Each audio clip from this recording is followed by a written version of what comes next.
Hi, welcome back guys. This is your friend, the Iron Fanfics, back with amazing fanfiction. This is the series of What If Deku Becomes Future Hero. Now before starting, please give this video a like and subscribe to the channel if you want more videos like this. Now let's get into the fanfic. Izuku Midoriya was making his way to the train station when he first met the man that changed his life. Orientation day for Class 2A of U.High was today, and tomorrow was move-in day. He wondered if this was the year he'd get over his fears. Would he confess to Ochako? Maybe she even liked him back. Maybe. Sometimes Izuku laughed to himself about how he had managed to face the strongest villain the world had ever seen, and yet paled in fear when it came to talking with a girl. However, the man he was stopped by forced him to leave dream world and snap back to reality. "Excuse me, sir, are you Deku the hero?" the man asked. He seemed to be in his 60s, a regular salaryman by the looks of it, but the bags under his eyes and disheveled hair spoke a different story. "Oh, yes sir, yes I am. Technically hero in training, but yeah. You want an autograph?" Izuku was used to this by now. After saving Japan, quite a lot of people begin to look up to you. Usually it was someone younger, but he wasn't one to judge. He chuckled frailly, "Maybe some other time. Listen, when you get there, please, try again. Save my family. In the final war, save them please," he said, stepping closer. Izuku was startled, but he wasn't feeling anything with danger sense. He didn't seem to be in harm's way. "I'm sorry, what?" "Please, try again," he said. Tears began forming in the corners of his eyes, before quickly grabbing Izuku by the wrist and jabbing a red syringe into his own leg. "Trigger?" Izuku thought. Before the man started convulsing, light blue flames jumped from his hand and covered Izuku's body, but they didn't hurt. The man began aging right before his eyes, hair falling out, skin going sallow. "Please," was the last thing he said, and the last thing Izuku heard, before the world started flashing before his eyes. It seems that he would have to wait to confess a bit longer. Izuku Midoriya woke up some time later, unaware of when. The sun just barely breaching the horizon let Izuku know that it must be early morning. Early morning? Izuku thought. Did that guy knock me out for the whole day? Izuku checked himself over. He was fine, physically, but that wasn't what caught his attention. He was no longer wearing his school uniform, but rather one of his favorite t-shirts, and plain black shorts. Izuku was confused. He was also missing all of his possessions he had, including his phone. Was I robbed? There were other early morning commuters around him, staring at the kid who just woke up off the floor. Or maybe it was because he was Deku. Not trying to be egotistical, Izuku hoped it was because he's Deku. "I need to get home. Maybe figure out what happened," he thought. Once he arrived home, Izuku knocked on the door since he didn't have his key on him. His mom should still be home. Izuku Midoriya opened the door. "Izuku," she said, "what are you doing outside? I didn't even hear you leave." Stepping inside, Izuku went to work quickly consoling his mother. "Honestly, I'm not too sure myself. I was stopped at the train station by this weird man on my way to U.A. and dash. Why were you going to U.A? Don't tell me you were going to go snooping around in there, young man." Why would I dash?" He was cut off by a door opening and closing somewhere else in the house. Danger sense didn't activate once again, but the paranoia in Izuku's mind did. He activated one for all, but his body felt like he was struggling to hold a percentage or two. "What's going on?" he thought. "Mom," a familiar voice sounded. "Who were you speaking to?" Izuku Midoriya entered the room. But not the other Izuku Midoriya. The other, anyways. Inko stared at her son across the room with wide eyes. Then she stared at her son right beside her with even wider eyes. She quickly backed away from Not son with a speed that both Izukus had never witnessed. "Who are you?" she yelled. "Stay away from me and my son." Izuku Superscript 1, the first, stared at Izuku Superscript 2, the second, and quickly realized what must have happened. "Wait, Mom, I can explain. It's me, Izuku."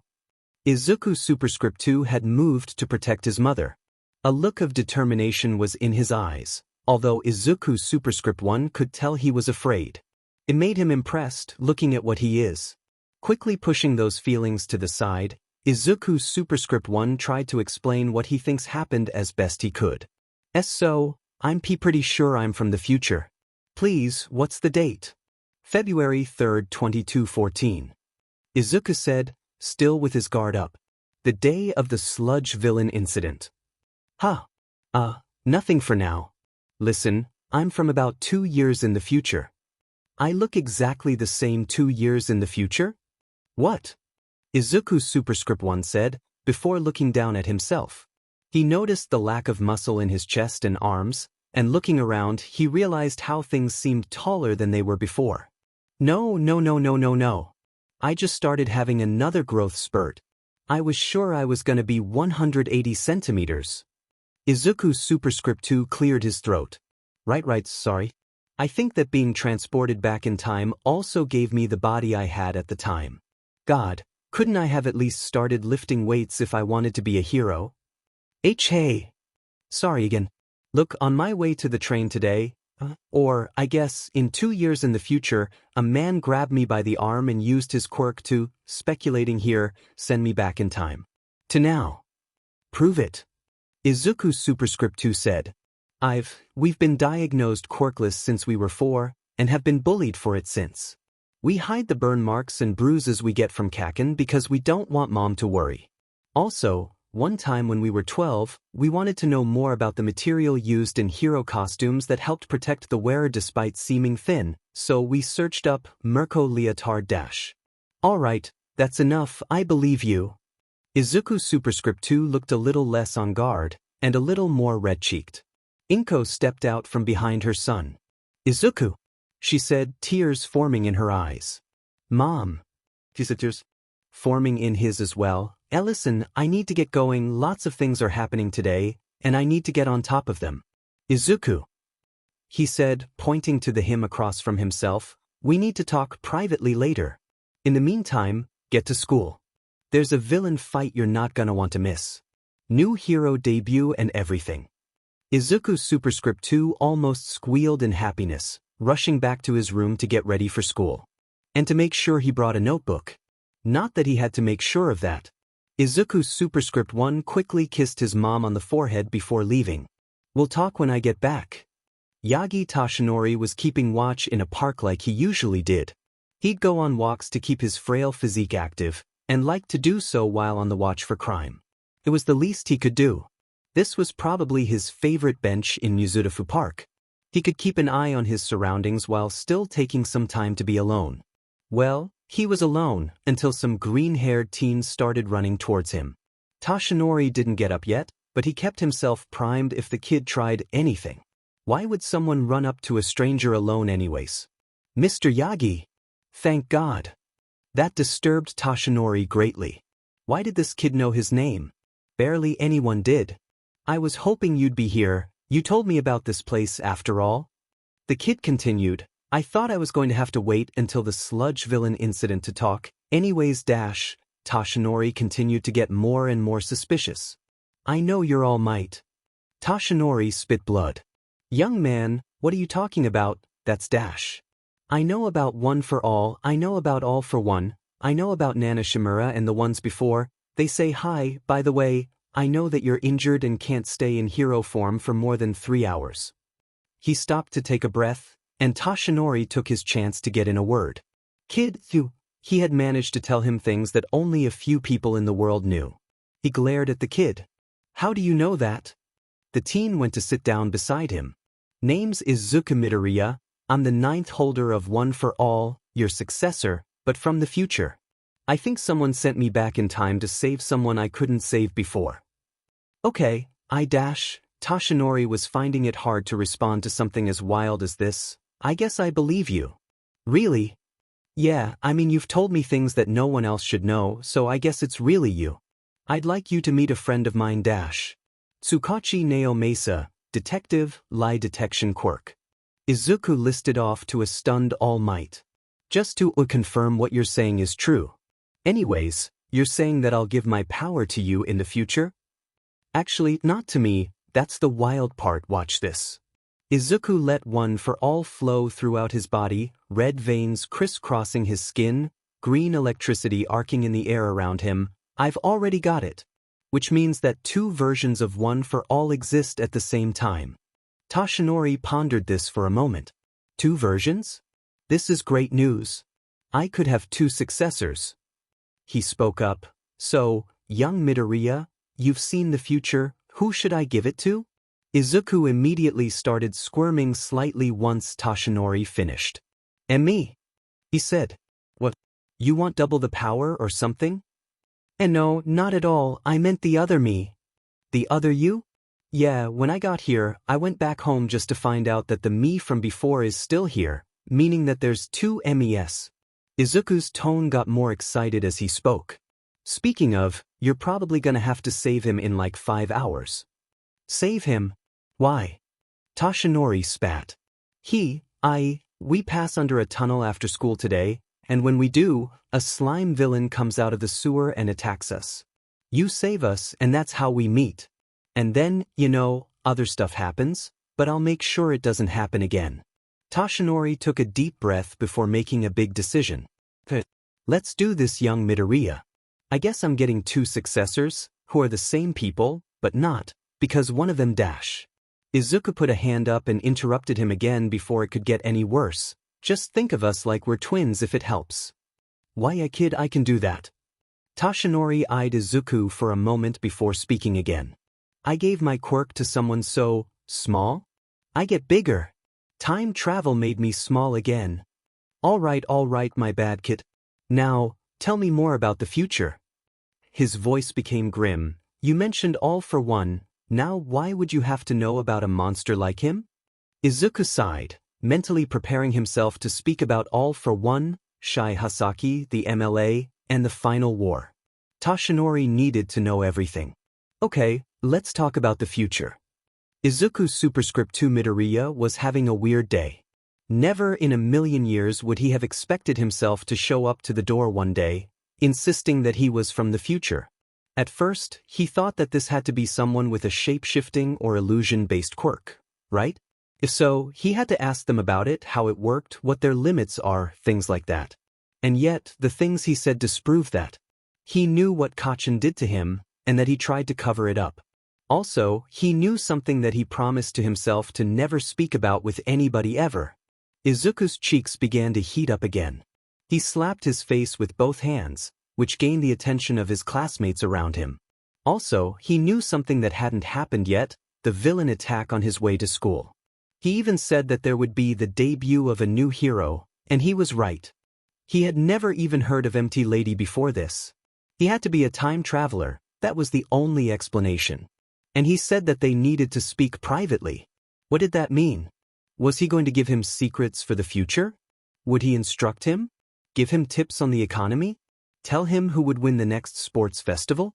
Izuku was so excited, and a little fearful, that he didn't notice his own muttering.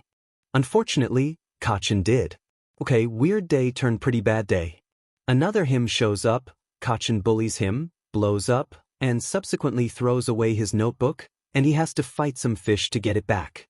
Izuku Superscript 2 was really hoping that whatever Izuku Superscript 1 got, they really needed to figure this name thing out here, was going to tell him was good news, and not, hey, go in for a checkup now, they're gonna find something. Type of news. Unfortunately for Izuku, pretty bad day turned to worse day as he suddenly found himself the victim of a sludge-based villain. Sorry kid, but dash. Delaware smash. The villain was reduced to chunks as the sheer wind pressure tore through the tunnel. Izuku was thrown to the side as he looked down to the end of the underpass. There stood his idol, the unstoppable, unwavering, unmatched All Might. Izuku watched as All Might, the All Might, quickly gathered up the sludge left by the villain into 2 plastic bottles. Omigos amigos amigos amigos. Were you like this when we first met? All Might said to the person by his way, Izuku Superscript 1? Why, still kind am. He muttered. Izuku Superscript 2 had so many questions. Do I know All Might? Will I know All Might? Like, personally? What's going on? Izuku Superscript 2 yelled, Also, Mr. All Might sir, Can I please get an autograph? Of course, young Midoriya. He knows my name? But first, let me drop this villain off and hand him over to the proper authorities. Yeah, right, cool, no totally. I'll wait. Izuku Superscript 2 was positively bouncing on his feet. 15 minutes later, All Might was handing the bottles off to a slightly mystified, confused police officer. I'll make sure these go to jail, I guess? Gonna put these here soda bottles behind bars or something, he said as he walked off. Unbeknownst to all, the cap on the bottles wiggled and gave ever so slightly. Okay, wanna do this on a rooftop or something? Izuku Superscript 1 asked. Seems about right. All Might said, one in each arm? Izuku Superscript 1 nodded. All Might picked both Midoriyas in each arm. Izuku Superscript 2 was a mess. All Might jumped, and with one leap landed on a tall office building. Here this should do. Should I go first? He said. Izuku Superscript 1 nodded again. Go ahead. All Might looked at Izuku Superscript 2. Listen, young Midoriya. It never gets old. What is said here doesn't leave this roof, understood? Izuku Superscript 2 gave a squeak in confirmation. All Might sighed. 5 years ago, I received a deadly wound in a fight with a villain. Was it your fight with Toxic Chainsaw? All Might chuckled. No, my boy, but good on you for remembering that. No, this villain's name was scrubbed from the history books. I didn't think that I was going to have to tell you this so soon, but according to your future self here. So he told him. You'll end up well acquainted in time, so I might as well tell you now. The villain's name is All for One. He has the power to steal quirks, and he is my nemesis, everything the symbol of peace stands against. And he gave me this. In a puff of steam, All Might transformed into his frail, skinny form. Izuku nearly passed out. The new, frail version of All Might lifted his shirt, revealing the massive scar that covered most of his lower torso. Took out some ribs, a lung, and most of my stomach. Now, I'm down to 3 hours of hero work a day. The rest of the time I'm this. Izuku Superscript 1 grimaced at the retelling of this story. He hated it. Hated what All for One did to his mentor. Izuku Superscript 2 fared no better, nearly screaming in shock at the image before him. He looked to All Might's left, and saw that his future self wasn't surprised at all. Was this what he wanted to talk privately about? What? Suddenly, an explosion rocked the city, smoke appearing a couple blocks away. No. I thought for sure it'd be different this time. Quick, grab on. Izuku Superscript 1 brought his other self close and grabbed on, before a tendril of black and green embedded itself into the roof and wrapped around a pipe. Izuku Superscript 1 quickly repelled the two down the building before breaking out into a sprint. Both Izukus arrived at the scene. Off to the side, the policeman from before could be seen. A trickle of blood was on his forehead, but he seemed to be breathing. Izuku Superscript 1 watched as the past became the present once again, Backdraft putting out the fires, Kamui Woods rescuing civilians, Death Arms being useless, that one bird-looking hero who Izuku Superscript 1 never bothered to learn the name of. It was all like before. Which meant, Izuku Superscript 1 turned his head just in time to watch his past self rush towards the villain. Right. Izuku Superscript 1 ran with all the power that he could let course through him without causing pain, letting him arrive right after his past self's bag slam against the slime monster's eye. He immediately started ripping the slime off Bakugo, his double having joined him in the endeavor. Bakugo coughed, clearing the slime from his lungs before speaking. What the hell? I don't need. Why are there two of you? I couldn't watch you die, Kachin. Izuku Superscript 2 cried with tears in his eyes. The villain suddenly yelled as he raised his monstrous hand up and brought it back down upon them. Get lost, kids! Izuku Superscript 1 started grabbing his other and preparing to get away, but before he could, All Might appeared, stopping the slime man's fist, before following through with his own punch, scattering the villain once more. In the aftermath, Izuku Superscript 1 quickly grabbed past Izuku Superscript 2 and made a break for it before they could be scolded for what they had done, leaving All Might to deal with the press. Eventually he stopped running, allowing the two to catch a breath. I never thought this would happen. You. Izuku Superscript 1 said. Never. Seeing my future self, getting attacked by a villain, meeting All Might, learning about All Might's injury, rushing into danger like that, being saved by All Might. Geez, I really was just nothing but All Might, huh? It all feels surreal. Izuku Superscript 1 smiled. Just you wait. Huh. Hey, someone yelled. Both Izukus turned their heads towards the noise. What the hell was that? Oh, it was Bakugo. Why the F are there two of you? Who are you? He pointed to the Izuku not in a uniform. Explain now. Well, you see Izuku Superscript 1 mumbled. Damn it, why couldn't this Bakugo be my version of Bakugo? We're, long-lost twins. Separated at the hospital. Izuku Superscript 1 said with a shaky smile. Yeah.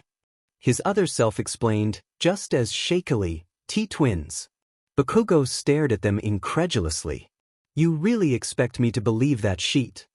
I got hit by a cloning quirk? Izuku Superscript 2 said. Nah. I'm from the future? The other responded. That's just as stupid. You look exactly the same. What are you, 2 days from the future? You know what I don't want to know about your worthless life. And don't think that I needed your help today. He yelled as he strode off. Will he get better in the future? Izuku Superscript 2 asked. Well Suddenly he was cut off by All Might springing into view. I am here. He yelled, before accidentally transforming back to his thin self in a spray of blood. The process caused present Izuku to scream, and future Izuku to flinch. Young Midoriya, I wanted to tell you something before we were interrupted, something that I was just guessing about, until I saw you in action. You moved while everyone else stood to the side. Young man, you showed me something today. You showed me that you too can be a hero. The entire time, Izuku Superscript 2 seemed to be just barely holding back his tears, but with his words, the kid fell to his knees and wept. I hereby name you my successor. My power is yours to inherit. Izuku looked up from his position near the ground. Power? What did you think that was earlier when I got us off the building? Izuku Superscript 1 said with a smile. Yes, young man, my power. My quirk. One for all is a quirk that's been passed down from generation to generation, gaining more strength with each new inheritor. I was the 8th and I want you to be the 9th. In fact, according to your future self Izuku Superscript 1 waved teasingly from the side. I chose you in his timeline. I intended to pass my power on to you due to the advice of your future self, but after seeing you act, I am sure of it. Will you accept my quirk? Izuku Superscript 2's eyes were glassy with tears. Of course. Okay. Izuku Superscript 1 said on the morning of the second day that he had spent in the past. We need to come up with a plan here. We can't both be Izuku Midoriya. They looked each other in the eyes, unblinking for several seconds. You can be Izuku. They both said at the same time, before looking embarrassed. And no, future Izuku said, you be Izuku, I've made up this plan for what to do. Trust me, you can be Izuku. I'll be fine being someone else. He seemed to get sad as he finished his thought. Anyways, he continued, I came up with a name. I'll be Saisho Midoriya, your twin brother. Go ahead and refer to me as that from now on. Once we get to Yuta. Oh my god, Yuda. Izuku Superscript 2 thought. No one will know otherwise. Don't worry, I'll get some fake documents. I know a guy. Well, I know a mouse dog chimera thing. Are you talking about the principal of U.A? You know the principal of the U.A. Izuku squealed. Again, back on track. Other than a new name, I'll need a new appearance. Just cause we're twins doesn't mean we need to be exactly alike. I've already decided. I'm gonna dye my hair. He said, excitedly. Ooh, which color? Purple. Second favorite after green, after all. And the two just go so well together. I love it. I was also thinking of growing it out. I love that. You'll look so cool. Thanks, Izuku. He said teasingly. No problem, Saisho. Izuku replied back in the same tone. Please call me Sho. Izuku smiled widely, small tears forming in the corners of his eyes. It's like having a brother. A big brother, I hope. We're the same size. We'll see about that. Anyways, let's talk about school. You're no longer going to go to Aldra. You're transferring. What? Why? Izuku, you know why. We didn't want to make a big deal about it. We didn't want to complain to mom or be a burden. But guess what?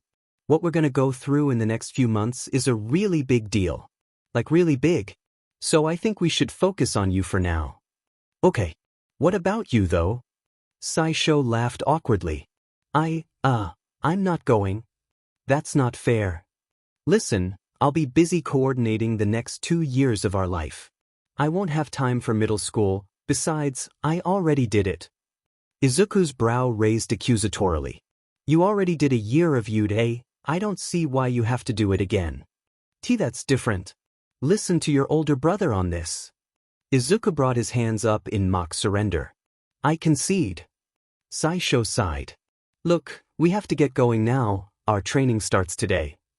Oh right. They quickly got up and left the house. Inko smiled from where she watched them from the crack in her door. I have 2 sons now. She thought happily. All right, here it is. Tashinori said dramatically. Your new training site. Izuku blanched at the sight. It was a dump. On a beach, but still a dump. You see, kid, people forget what heroes really provide. What the first hero stood for. Community service. I see, Izuku said. By cleaning up the beach, I'll not only be providing a community service, but also work out select muscle groups depending on the trash I haul. Exactly. Saisho interrupted their conversation. Should I be a part of this? Well, I imagine I've already had you do this. Yep. I still can't believe that you were trained by All Might. Izuku blurted out. Hey kid, I told you to call me Tashinori in this form. And well, to answer your question, I feel like you've already learned the lesson since you've done it already, so feel free to help out, but I want you to focus on rebuilding lost muscle first and foremost. Yes, sir. Also, you're listening to me about giving Izuku the quirk a month before, not the day of, right? Saisho questioned harshly. He loved his mentor and all he's done for him, but sometimes he had to admit that he wasn't the greatest teacher. He's a man, not a god, and men make mistakes. Tashinori slumped forward. Yes, I'll give it to him a month early. I'm just worried you'll get hurt, Izuku. Don't worry, I'll make sure he doesn't go through the same things I did. Saisho said as he pinched Izuku's cheeks. Ichie, can we focus, please? I want to start the workout. Ha ha ha, yes young Midoriya, let's start. Actually, Saisho said, I'm gonna head over to you today this morning. Need to get some things straightened out. Alright, technically less young Midoriya, see you later. Tashinori said with a smile. Saisho smiled back as he made a quick stop back home before heading for Yue. Come in, Mr. Midoriya, Tashinori said I should be expecting you. Principal Nizu said. He seemed to be some small, cute chimera of a mouse, a dog, and a bear. He had a perpetual soft smile, despite the deep scar over his eye. He did. Saisho said in an inquisitive tone. No, but I figured you'd be arriving sooner or later. Nice to meet you, I'm Principal Nizu. Right, Izuku thought to himself. With how smart he is, I figured he'd know already. And while this is my first time meeting you, this isn't the first time that you've met me, is it? He questioned. Huh. Saisho was once again caught off guard. How'd you know? Many things, the look of familiarity on your face, the fact that you didn't bat an eye to my appearance, as if you're used to it by now. Also, Tashinori called me yesterday saying that he found a new successor, but when I questioned him deeper about his successor's status, he crumbled like a paper cup. He chuckled before smiling ruefully. He told me everything. But anyways, please, tell me why you're here.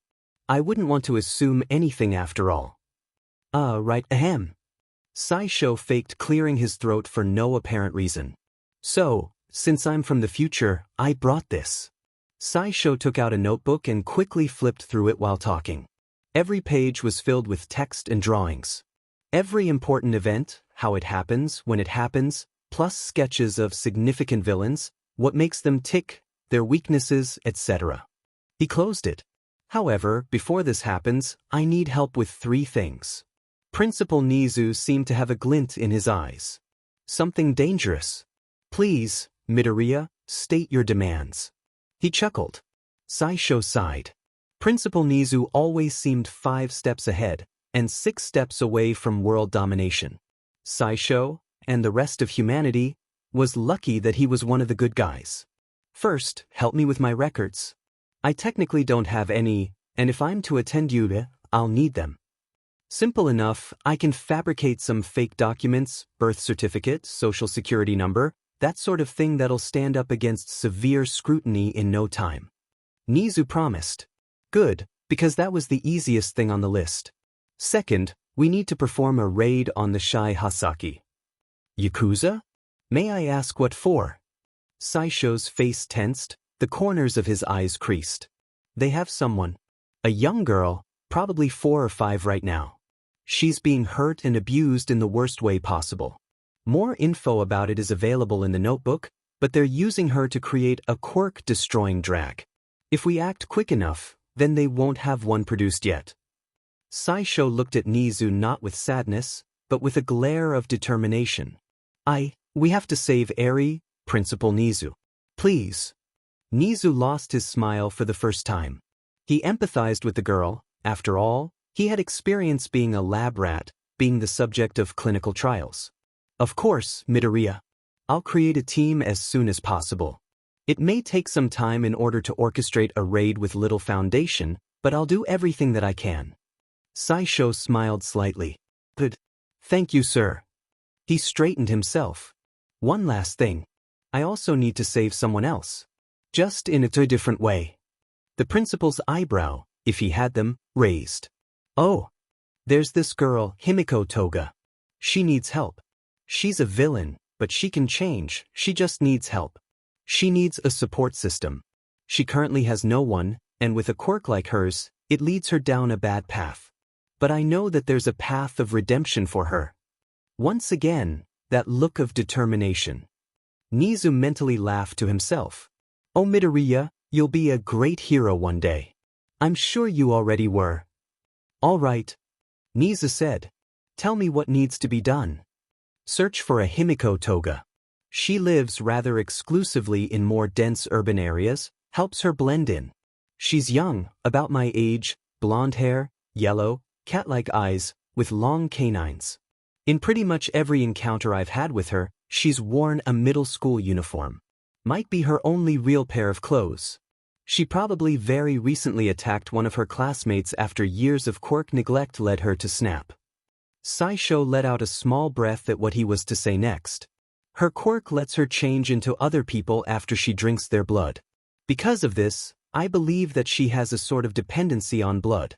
I think that if she were to be given a stable source of blood, as well as a support group that can accept her feelings and empathize with how she views the world, then she can be a good person. I've seen what she's done, I've heard what she said, heard what she did, who she helped. She's capable of it. Any crimes involving blood banks, drainings, etc. could lead us to her. Nizu started mentally preparing his mind for today. It would be a long one. Oh, and principal? Nizu came back to attention. Once you locate Toga, just tell me where I can find her. Just that. Please. I'll take care of everything else. I may come back here needing another set of documents. Can you help me, sir? Izuku contemplated for a couple seconds. Of course he would do it. But he liked to watch people squirm. All right, I'll help you out, Midoriya. Saisho's face untensed, his eyes becoming far softer than they once were. Thank you, Principal Nizu. Here. He handed over the notebook. I hope you know what to do with that knowledge better than I. Principal Nizu simply chuckled once more. Oh, I have ideas. It was good seeing you, Midoriya. I'll keep you updated on your list of things as best as I can. Good luck. Saisho smiled. Thank you, sir. He started walking away before stopping halfway to the door and turning back around. Also, he said with a nervous smile, could you get started on that dorm project you've been thinking of? Might be a good idea to introduce the concept after the event marked, USJ, page not a big deal, but I'd like to live with my friends again. Nizu laughed. Of course, Mr. Midoriya, I'll begin work on it right away. I'm just glad to hear that one of my ideas for the future was so well liked. Saisho found himself on the roof of a familiar building. It was the same roof that he first met the real All Might. The roof where his dreams were shattered. The roof that, if even just for a moment, he contemplated ending it all. Now, he used this quiet, isolated rooftop to have a chat. He sat down, crossing his legs beneath him, and closed his eyes. Before he knew it, he was back in the realm of the vestiges. Hey kid, nice to see you back again. Hell of a day, huh? Nana Shimura said, laughing a little as she did, smiling as warmly as ever. She was a tall, muscular woman dressed in an out-of-date hero costume. Her onyx black hair cascaded down her shoulders. Saisho was incapable of responding due to the strange mist that covered his mouth. Don't worry about us. I know that we've kept it quiet a little, but we're fine. The new state of your body forced your quirk to go into a sort of low-power mode in order to keep your limbs from blowing off your body. The other vestiges are pretty much asleep right now, but once your strength returns, they'll be back. She ruffled the teen's curly hair. You got another chance, kid. Make it count. We believe in you. Saisho woke back up with a start. What was previously a mid-afternoon day had passed, and a setting sun heralded the start of night. Saisho looked down at his hands. Make it count. Saisho got back much later in the day after doing some personal training, just in time for dinner. He arrived home to the sight of Izuku lying on the couch, exhausted, panting heavily, but using a grip strength tool all the same. You're not overworking yourself, are you? How what? Izuku responded tiredly, slightly shocked from Saisho's appearance. He was going to have to get used to living with another person in the house, especially one who looked exactly like him. That plan was made to get you prepared 1 month ahead of schedule, which means it's even more intense than when I did it. And knowing me, you're just gonna work even harder anyway. I'm just dash. It was difficult for him to speak from his exhaustion, just doing a little light workout while I wait. Saisho smirked at him, just don't overdo it. You're one to talk. Don't forget that you've told me all about your experience receiving one for all Mr. 50 fractures. Oh, shut up. They both laughed at each other before getting ready for dinner. Time skip, 3 months later. Saisho stood at the top of the stairs to Dagoba Beach. About half of the trash was already gone, and he was up to 12% of one for all already. Izuku still hasn't gotten it, but with how his training is going he should get it a month or 2 earlier than Sho originally did. Saisho's phone buzzed. Good thing he got a new one for this timeline. It was an email from Principal Nizu. Tagline, Toga, Himiko. Izuku opened it quickly, unconsciously activating a fraction of a percent of one for all to speed up his scrolling. Nizu had found Toga. She was nearby, it seemed, and he had an approximate location of her. Saisho thanked Nizu before quickly rushing back home and putting on new clothes. A black hoodie, hood up, a mask, non-iconic bright red shoes. Clothes that wouldn't let him be easily identifiable. He left the apartment and made sure he was alone before he powered up one for all at 12% and took off, activating Nana Shimura's quirk, Float, which was more like Fly Now, and skimmed low to the ground and through alleyways to avoid being spotted. It was early morning, but there could still be any unknown number of heroes on an early patrol. Luckily, he avoided detection. Well, he at least avoided detection from anyone that might cause any immediate problems. An untold number of pedestrians must have seen him. Saisho landed on the roof of a low, seemingly abandoned building. This part of town had seen better days. He pulled out his phone and searched through Nizu's message. From the Chimera's research, he estimated that Toga was temporarily residing somewhere in a 2-kilometer radius of where he stood. It'd be a lengthy process, but he'd better start now before she moved. How'd you get here? A familiar voice said behind him. Saisho quickly whipped around to face. Never mind, there was a knife to his neck. Don't move so suddenly, silly, the voice giggled. Himiko Toga. Guess Nizu's estimation was a lot better than he thought. I'll ask something else instead, she said before turning him around, knife still pressed firmly to his neck. She looked just like before. Short blonde hair gathered into messy space buns on either side of her head. Her yellow, cat-like eyes and fanged smile gave her an animalistic quality. "What are you doing here?" Saisho wanted to gulp, but was afraid the movement would slide his neck against the knife. He attempted to regain his confidence. Himiko Toga, I'm here to help you." Her mood shifted. "Who said I needed help?" she growled. "You need blood, don't you?" Taken aback. How'd you know that?" Her grip on the knife loosened. "You need blood, don't you? In order for your quirk to activate, you require blood, but you've been neglected. You've been denied an aspect of yourself due to the social stigma that was placed upon you by your parents, and this denial of what you need, what you require has led to a breaking point. But you can still be helped. Let me help you. Please." Aye. Her grip firmed. "Who do you think you are telling me what I need?" "I don't." Tears formed in the corners of her eyes. "You're not a bad person, Himiko." Her pupils widened at the sound of her name. How do you know who I am? Why do you know about my parents?" She became aggressive, and danger sense dully activated for the first time in months. "I'd love to tell you, but I've got a knife to my neck that makes speaking stressful and a little uncomfortable." He smiled sheepishly. In response, she narrowed her eyes at him slightly before lowering her knife and walking over to the ledge of the roof. She sat down, all the while keeping her eyes on his. "Right," Saisho said before moving slowly to sit on the ledge with Himiko. "Albeit outside of knife distance. I'm going to tell you something that I've told, actually a couple people now that I think about it, but something that I would appreciate if you didn't repeat." He took a deep breath, muttering under his breath something about how it never gets easier. "Himiko, I'm from the future." "Future? Like 29th century, space battles, lasers dash." Her seriousness with which she had started out had disappeared. Are flying cars in the future a thing, or does that never happen? I always thought that they were never going to work. I mean, the terrorist acts alone that could be committed with such a thing dash. She looked back to Saisho, who held a nonplussed reaction. "Right, sorry, continue future guy." "Oh boy. Okay, I'm only like 2 years in the future.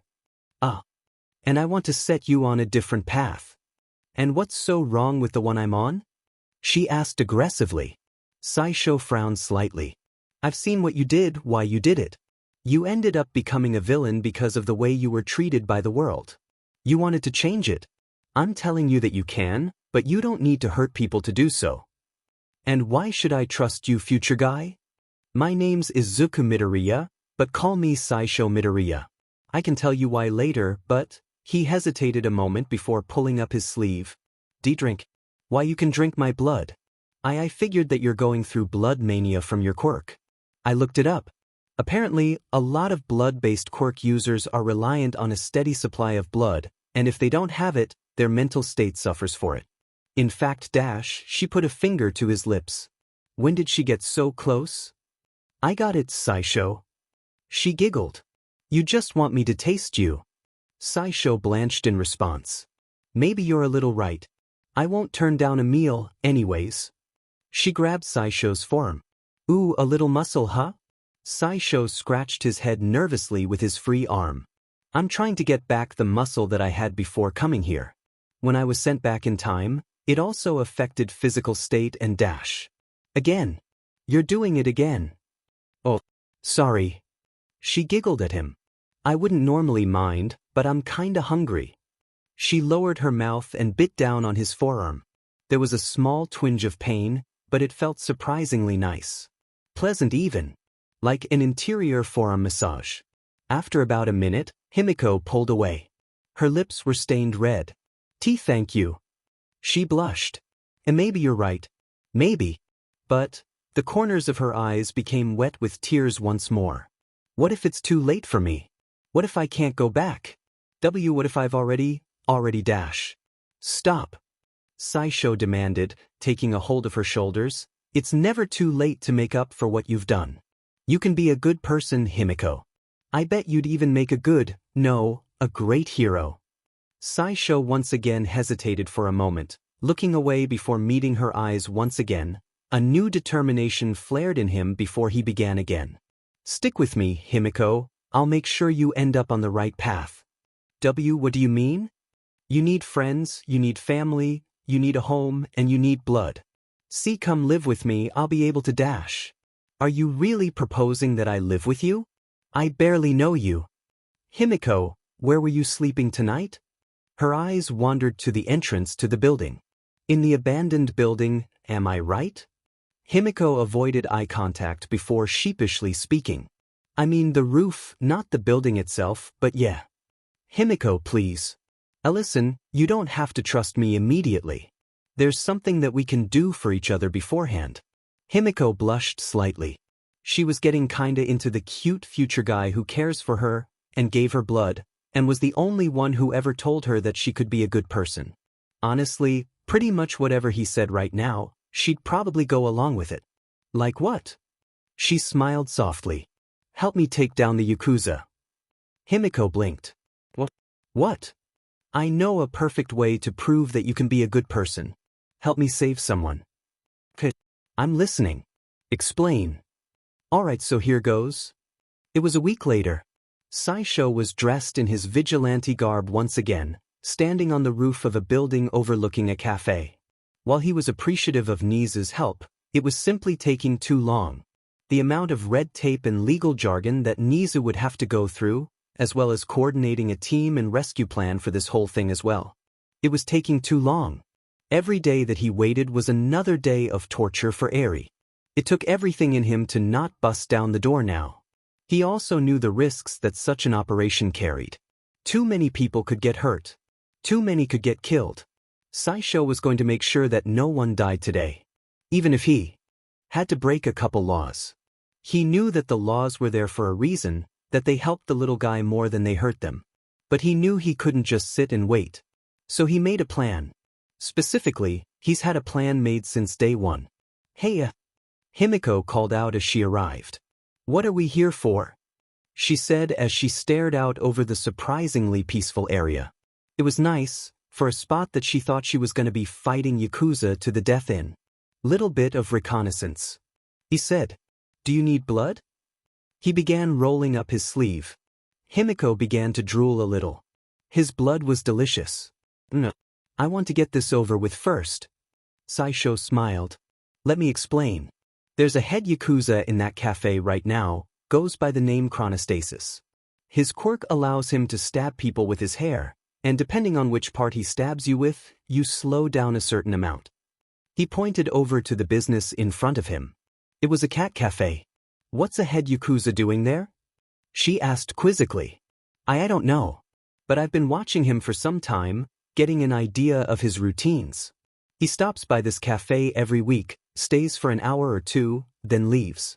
He should be leaving in another half hour or so. So what's the plan? Full plan, anyways, not what you told me a week ago on that other roof.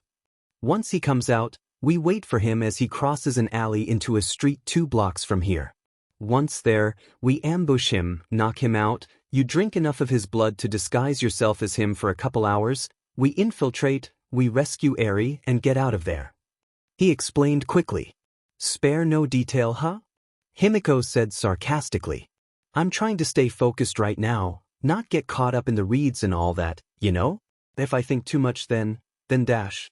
I get it. She interjected, I'm a little nervous too. I want to save that girl as well.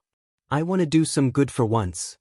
She smiled brightly, showing off her long fangs. It'll go well, I'm sure of it. It did not go well.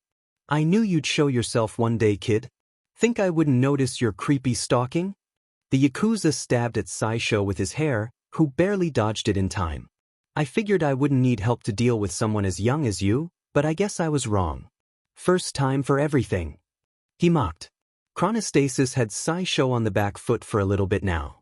Someone like him didn't pose much of a threat nowadays, even with only 12% of one for all. But this wasn't his fight. It was Himiko's. He was holding back, waiting to see what she would do. If she could be trusted. Suddenly she was behind Chronostasis. She had remained out of the fight the whole time at the request of Saisho, but jumped in, seeing him struggle. She drew her knife, Chrono unaware of her presence. Saisho readied himself. Hopefully she was going to do the right thing. Please. Her knife flew in her hands, she handled it like a pro. It slashed. Saisho waited. There was no blood. Hey buddy. She called. What do you do when your hair is cut? She said teasingly. The villain's 2 long locks of blue hair fell to the floor. His face filled with horror. He didn't get another word out before Saisho quietened him with a powered-up punch to the jaw. He fell to the floor, Saisho catching him before his head could hit the ground. He turned to Himiko, a smile was on his face. Good job.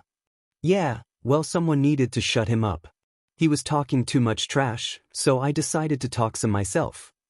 Yeah, but you didn't hurt him. You didn't stab him, you didn't kill him. You neutralized the threat and you saved me. She blushed slightly. Well, it'd be bad to kill someone when you're trying to prove to me that I can be good. He laughed. Whatever your reason was, I'm glad to see it work. Come on, let's get started.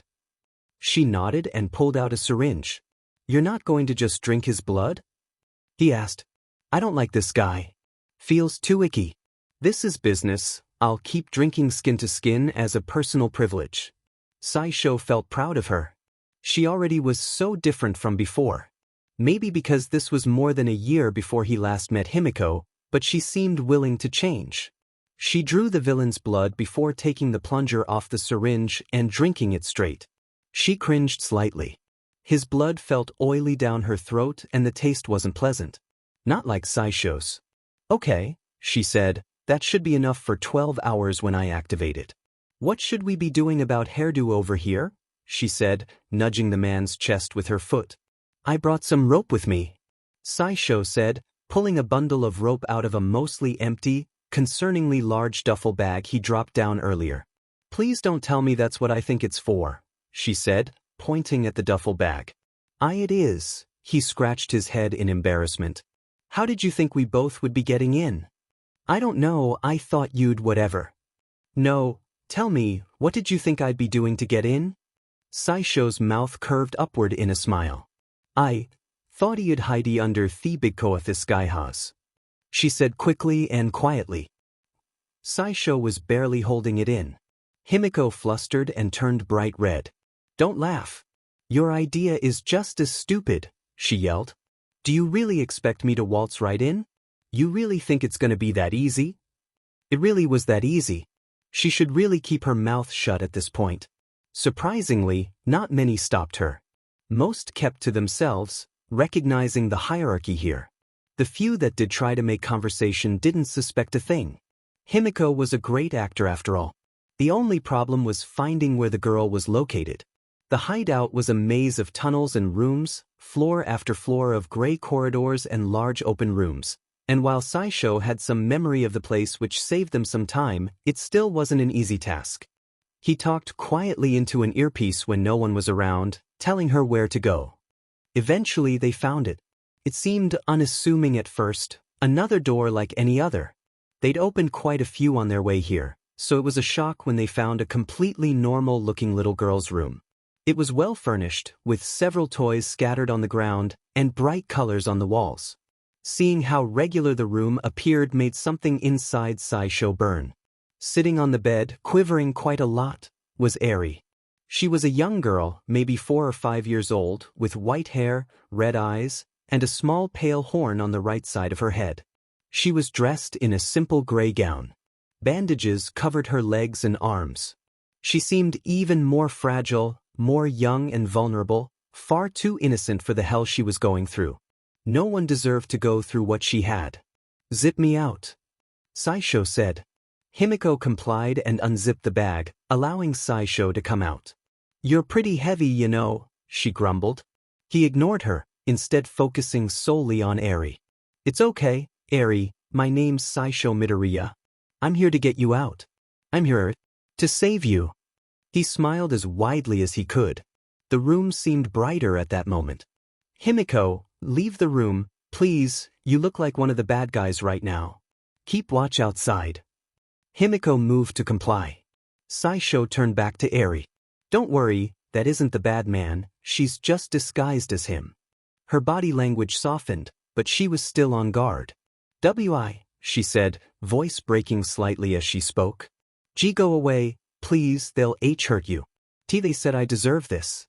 I made my daddy disappear, am a sea curse," she started crying.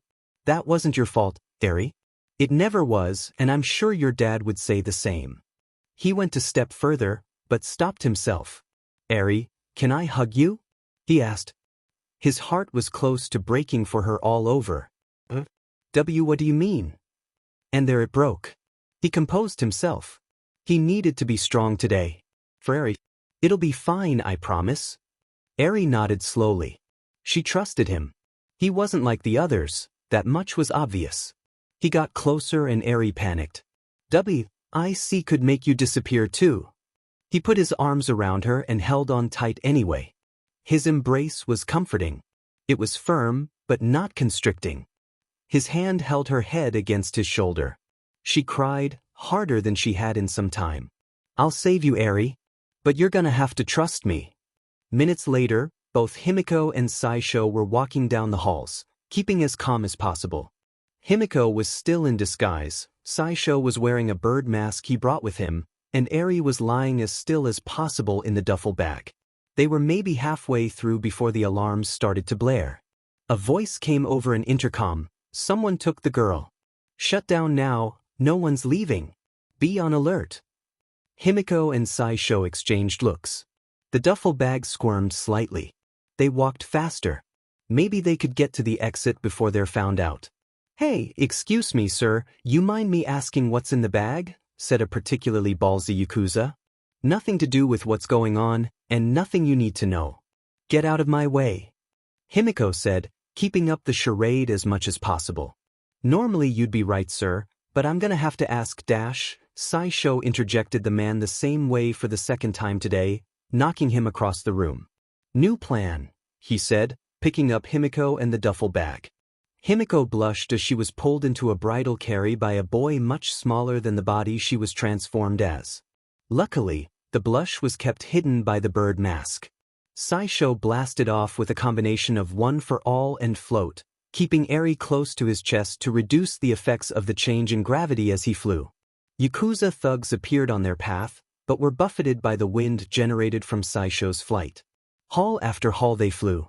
Saisho was sure of it, they needed to get out now, before they had a chance to realize what was happening and put a stop to them. They made it all the way to the above-ground building before they were stopped. There stood Overhaul, in his red and gold crow's mask and green jacket. His white gloves were missing and he seemed fuming. "Where do you think you're going?" he yelled. "And you, Kurono?" Himiko almost snorted. "Chrono's name is Kurono? What the hell do you think you're doing?" "He captured me?" she said. "Do you really expect me to believe that?" Himiko shrugged in response. It was worth a try. She threw a knife at him, anchoring his foot to the floor. "Arg." He reached down to the knife in his foot, rearranging the atoms and getting it out of his foot, before focusing on the ground beneath him. Before Overhaul had even dissolved the knife, Saisho moved to blow a hole through the roof with his fist, rocketing through it the next moment. The ground exploded as the very atoms themselves were rearranged into large spikes that hoped to spear him as he flew. Saisho weaved past one, and dodged another, further climbing into the air. Eventually, the spikes were unable to reach him, crumbling due to structural instability. With his enhanced senses, Saisho was capable of hearing the roar of intense rage Overhaul left following his brief escape. He hoped that one day the villain would suffer a fate much like the one from his own timeline. Once they were outside in the open air, Saisho checked back up on Eri. "Are you all right, Eri?" he asked. A moment passed as he waited for a response, but it felt like an eternity. "Why yeah," came a shaky response, "I'm fine." Saisho blasted off as quick as possible, leaving the shy Hasaki behind. Overhaul's weakness was distance and the open air. Without merging himself with Rikia again, he had no chance of keeping up. Before long, Saisho had put a city between the two and landed on a rooftop. He quickly let down Himiko, who stumbled slightly like a sailor taking their first steps on solid land after months aboard a ship. He wasted no time unzipping the bag and checking on Eri. searching for any bruises or scratches. He cringed as he realized he would need to search for new injuries, not injuries in general. Finding no new scrapes, he verbally checked up again as well. "Hey, Eri." He smiled. "Holding up well?" "Why yeah," she said. She took a look around.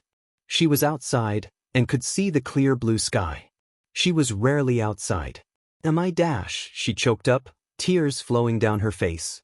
"You're free now, Eri. You're safe. Never again will that happen. I'll make sure of it." Eri leaped to hug Saisho. He hugged back. His firm and warm hugs felt like nothing she could remember. She held on for some time in silence.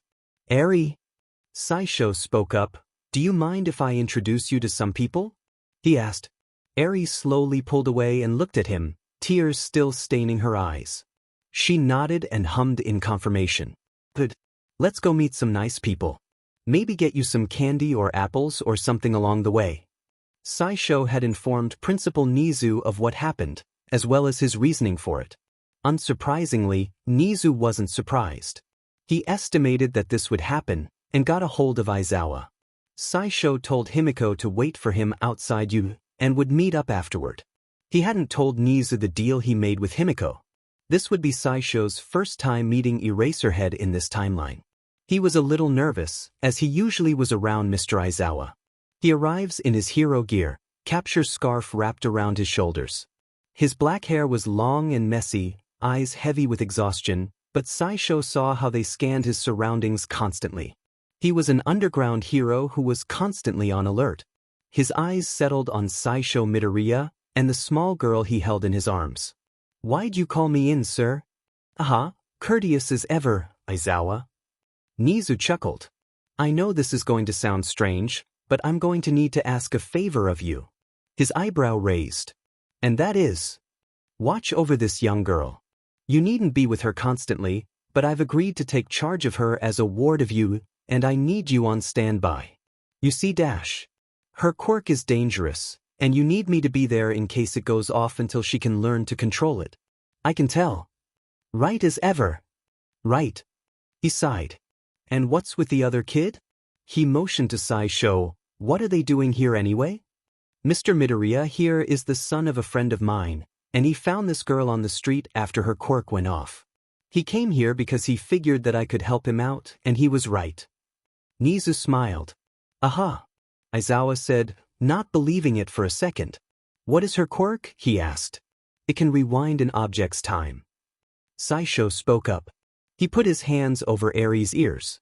It was slightly needless, since she was passed out in his arms. "She told me that she made her father disappear, so I think it can work on people as well." Aizawa's eyes widened. "I see why you'd need me then. We'll have a room prepared for her. We just ask that you get to know her a little and stick around for a bit," he said, speaking to Aizawa. "Of course," Aizawa replied. "I'll explain the situation to her when she wakes." "Thank you, Eraserhead," Saisho said, smile warm and genuine. Aizawa's eyebrows raised at that. "He knows who I am? Must be a big hero nerd.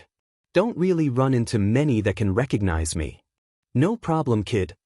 Saisho explained what was going to happen once Eri woke up.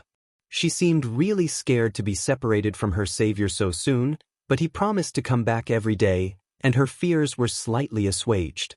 Still, it was hard for her to let go of their hug, which only continued to shatter Saisho's heart. Just until she learns control of her quirk, he promised himself. She'll get better. She'll get more comfortable. He left Yui, making it partway down the road before Himiko appeared from the shadows and joined him. "Hey," he said as she approached. "Hey," she responded back. She was weirdly quiet and conserved. "Want to go home? W with me? I figured you did real good today. You should come home." Himiko lifted her head, showing her eyes for the first time in their conversation together. They were wet with tears. I did good?" she asked, voice wavering. Saisho smiled. "Yeah, real good. Come on." He led them back home. Saisho unlocked the door to his apartment. His mother was sitting at the table facing the door. She rushed up to meet him as soon as she noticed the door open. Her face was a mix of relief and concern. Saisho sweetie, where were you? You were gone all day, and she noticed the girl standing behind him. Mom, Saisho said, this is Himiko Toga, she's someone I saved who I couldn't last time. She knows about me, so it's fine. She needs somewhere to stay.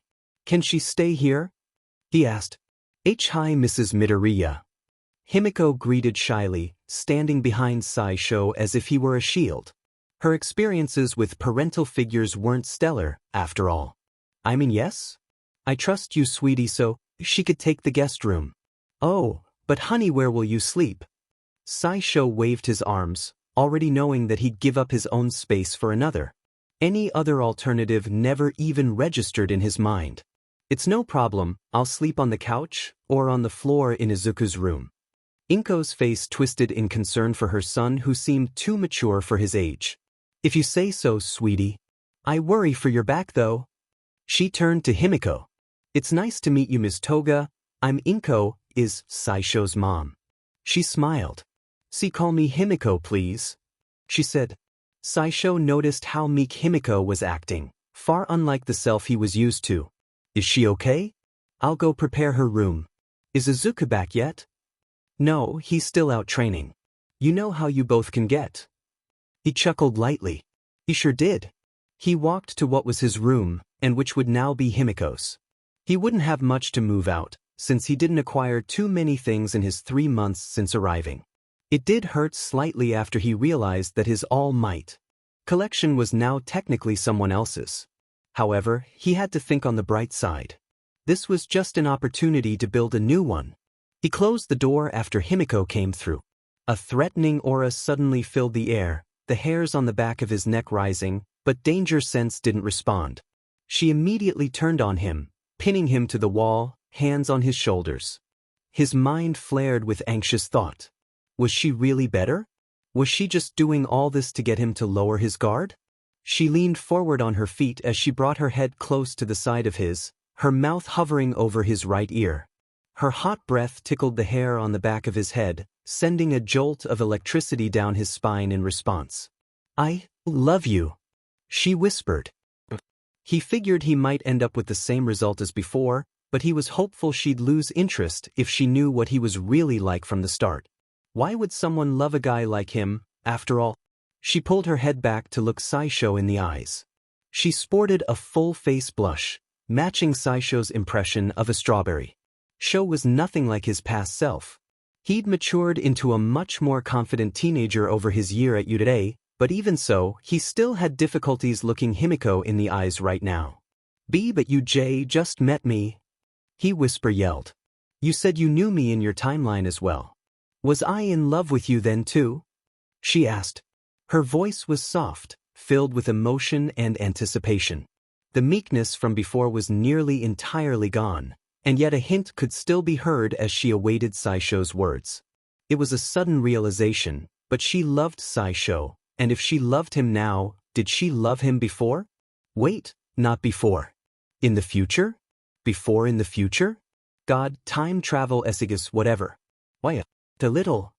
Somewhere, off in the distance, a clean-shaven man in a brown trench coat reaches for his temples as a headache overtakes him.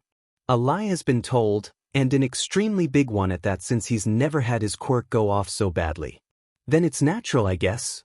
She smiled at him. Do you think it's possible for you to feel the same as I do one day? If I keep being good. Saisho tried to look away, but Himiko took up his whole view. And maybe, he said. And do you think that I can really do it? Change the world, ease social stigmas, be accepted for who I am. Her voice was shaky and scared. Saisho's face steeled in response. He wouldn't let her down, not in this regard. Of course. His voice didn't carry a hint of doubt or unease. He said what he knew was true. Himiko backed up, her smile widening, mood shifting just as quickly as always. She got what she needed. For now. Great. I'll be looking forward to that day. She turned back to the room around her, taking stock of her surroundings. It was bare and basic, but with the accommodations she was used to, it was much more than enough. So this is my new room, huh? Saisho was dazed. He truly thought he was going to be kissed. And thinking about it, he wouldn't have minded. Why? I'll move my stuff out and why you can get settled. He looked over Himiko, seemingly fully taking her in for the first time. She was admiring her new room, turning slowly as she took it all in. The smile on her face was the most beautiful thing Saisho had ever seen. He then noticed her clothes, how old and dirty they looked. "Did you need more clothes? I don't think I've ever seen you in anything else." Saisho gathered up his things. Himiko blushed in embarrassment. "Why yeah, I think I could get more." She quickly turned back to Saisho. Her demeanor changed, a sultry look appeared in her eyes. "You wanna dress me up maybe? Wanna see what I look good in?" Saisho's face made its best impression of a tomato. "Im go nijetko in jujesamir sto kb." Himiko smiled at him as he left. She couldn't remember a time when she was happier. Izuku arrived home at about 6 p.m. There waiting for him was his mother, new brother himself, and a stranger. A girl with messy blonde hair and yellow cat-like eyes. "Hey, Izuku. I want you to meet somebody." Saisho beckoned him over. Izuku joined them at the table. It was set for dinner for 4 people, yet with the amount of food laid down for Izuku and Saisho, it was more like 8.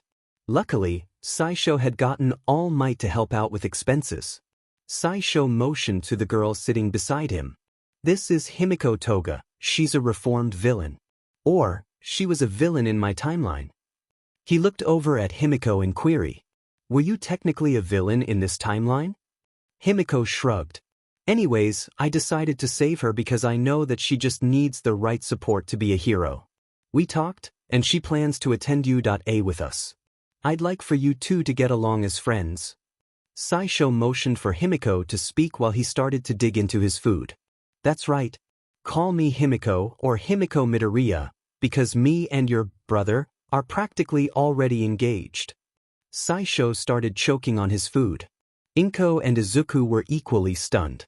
After a quick back slap by Himiko, Saisho cleared his throat and started denying what she just said. It's not L like that. Not at all." "Oh," Inko said, "then how is it?" A hint of humor and what Saisho assumed had to be malice touched her voice. "I already said, I love you, all you need to do is say it back, produce a ring and bam. We're engaged," she said dreamily. "But I'll wait. I'm real patient like that." It's nice to meet you, Himiko," Izuku said. "I'm assuming that he already told you about me and him?" "Oh yeah. He's you, but from the future and all that. Don't worry, I won't bother you. I'm loyal to my show baby." She grabbed onto Saisho's arm. "And not exactly what I was worried about, but okay. Are you going to be joining us for training then?" he asked. "Definitely. Gotta build up those muscles if I'm gonna be a real hero now. Saving Eri got me hooked on that feeling." "Eri?" Izuku asked. "Oh, forgot. I also saved another person from my past. She, is a little girl that was..." Saisho became all too aware of his mother silently listening to the conversation. "In a bad situation when I met her, so I decided to enlist Himiko to help her out early. She's staying at U.A right now, so I plan to visit as often as possible until we get in. You're welcome to come with." Saisho noticed his mother was crying. Izuku was the first to ask, "Are you okay, Mom?" She continued crying for a moment before looking at Izuku. "You grew up to be such a fine young man. I'm so proud of you. Of you both." Izuku and Saisho got up from their chairs to hug their mother. After a moment, they parted. Izuku could tell that by the tears in her eyes, she had something to say. "Izuku, both of you too," Saisho unknowingly flinched a little.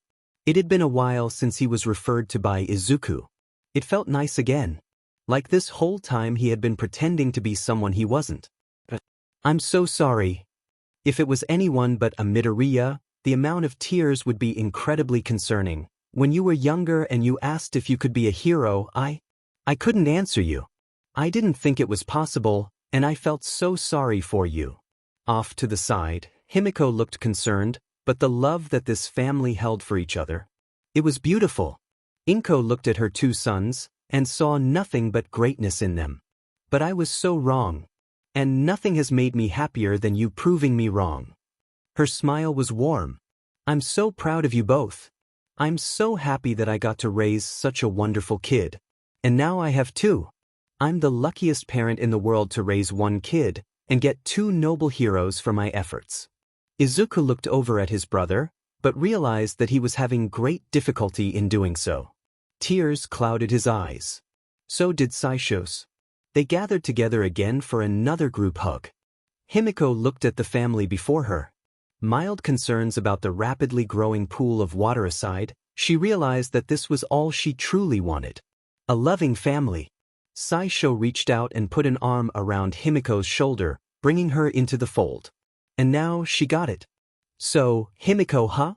Izuku said as he washed a dish in the sink. Saisho stood to his side, drying the dishes as Izuku finished. They made an efficient team. Saisho turned red in embarrassment. She's a little, but she's a good person. Deep down at least. She just wants to love and be loved. Saisho dried the bowl in his hands, drying the same spot over and over as he talked. His eyes wandered. Of course. Izuku said, just seems fast as all. When can we start planning the wedding? He teased. Saisho chuckled.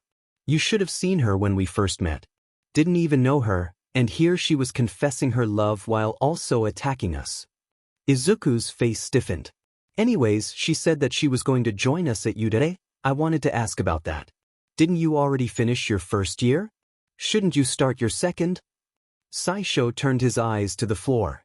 Well, yeah, but I kinda miss my friends. Izuku sighed. The dishes that they were doing sat neglected in the sink. But you already completed everything. Shouldn't you start second year so that you can become a hero sooner? Wouldn't that be for the best? Why, you're right, but if there's one thing that I learned, it's that you can't be a hero alone. I bonded with these people, and I can't imagine graduating without them. You may not understand yet, since we, haven't had a real friend in a decade, but once we start school, you'll get it.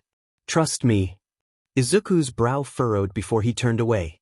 Of course I trust you, hard not to, but I still think that the sooner we're heroes, the sooner we can get to saving people.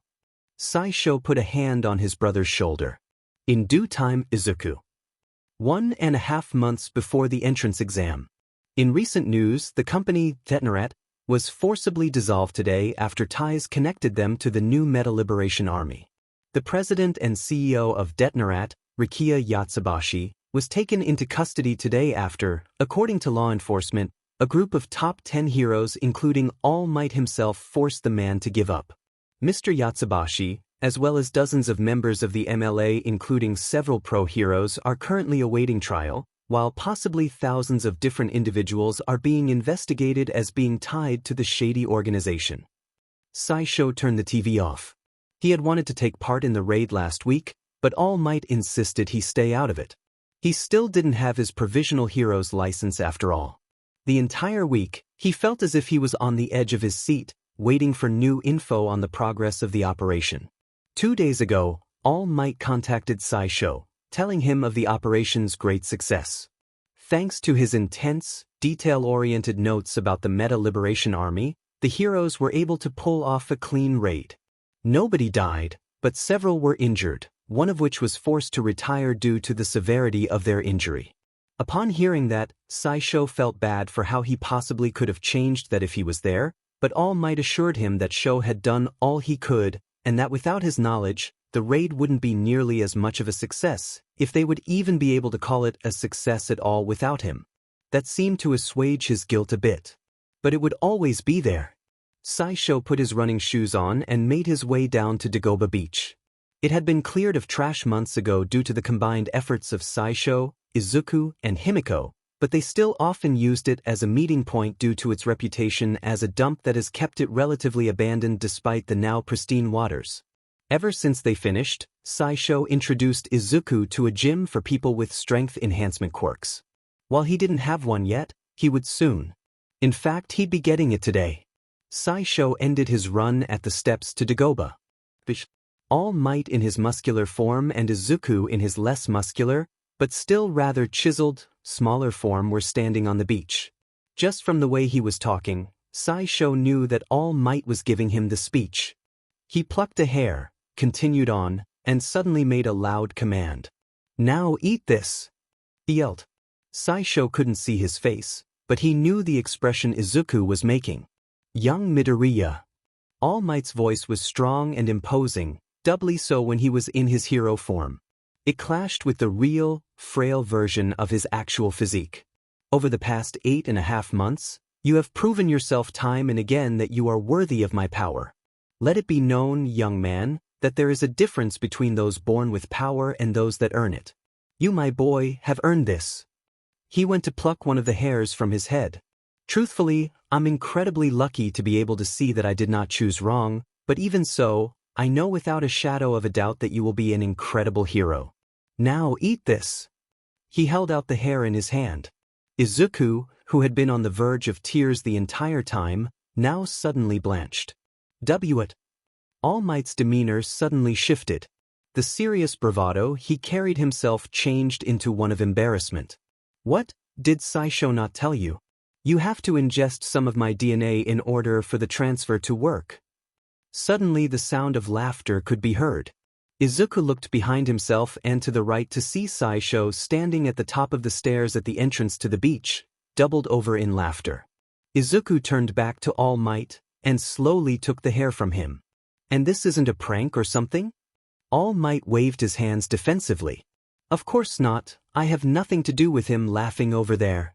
Izuku looked at the hair, then to All Might, then back over his shoulder again to the barely holding it together form of Saisho, then back to All Might, then back to the hair.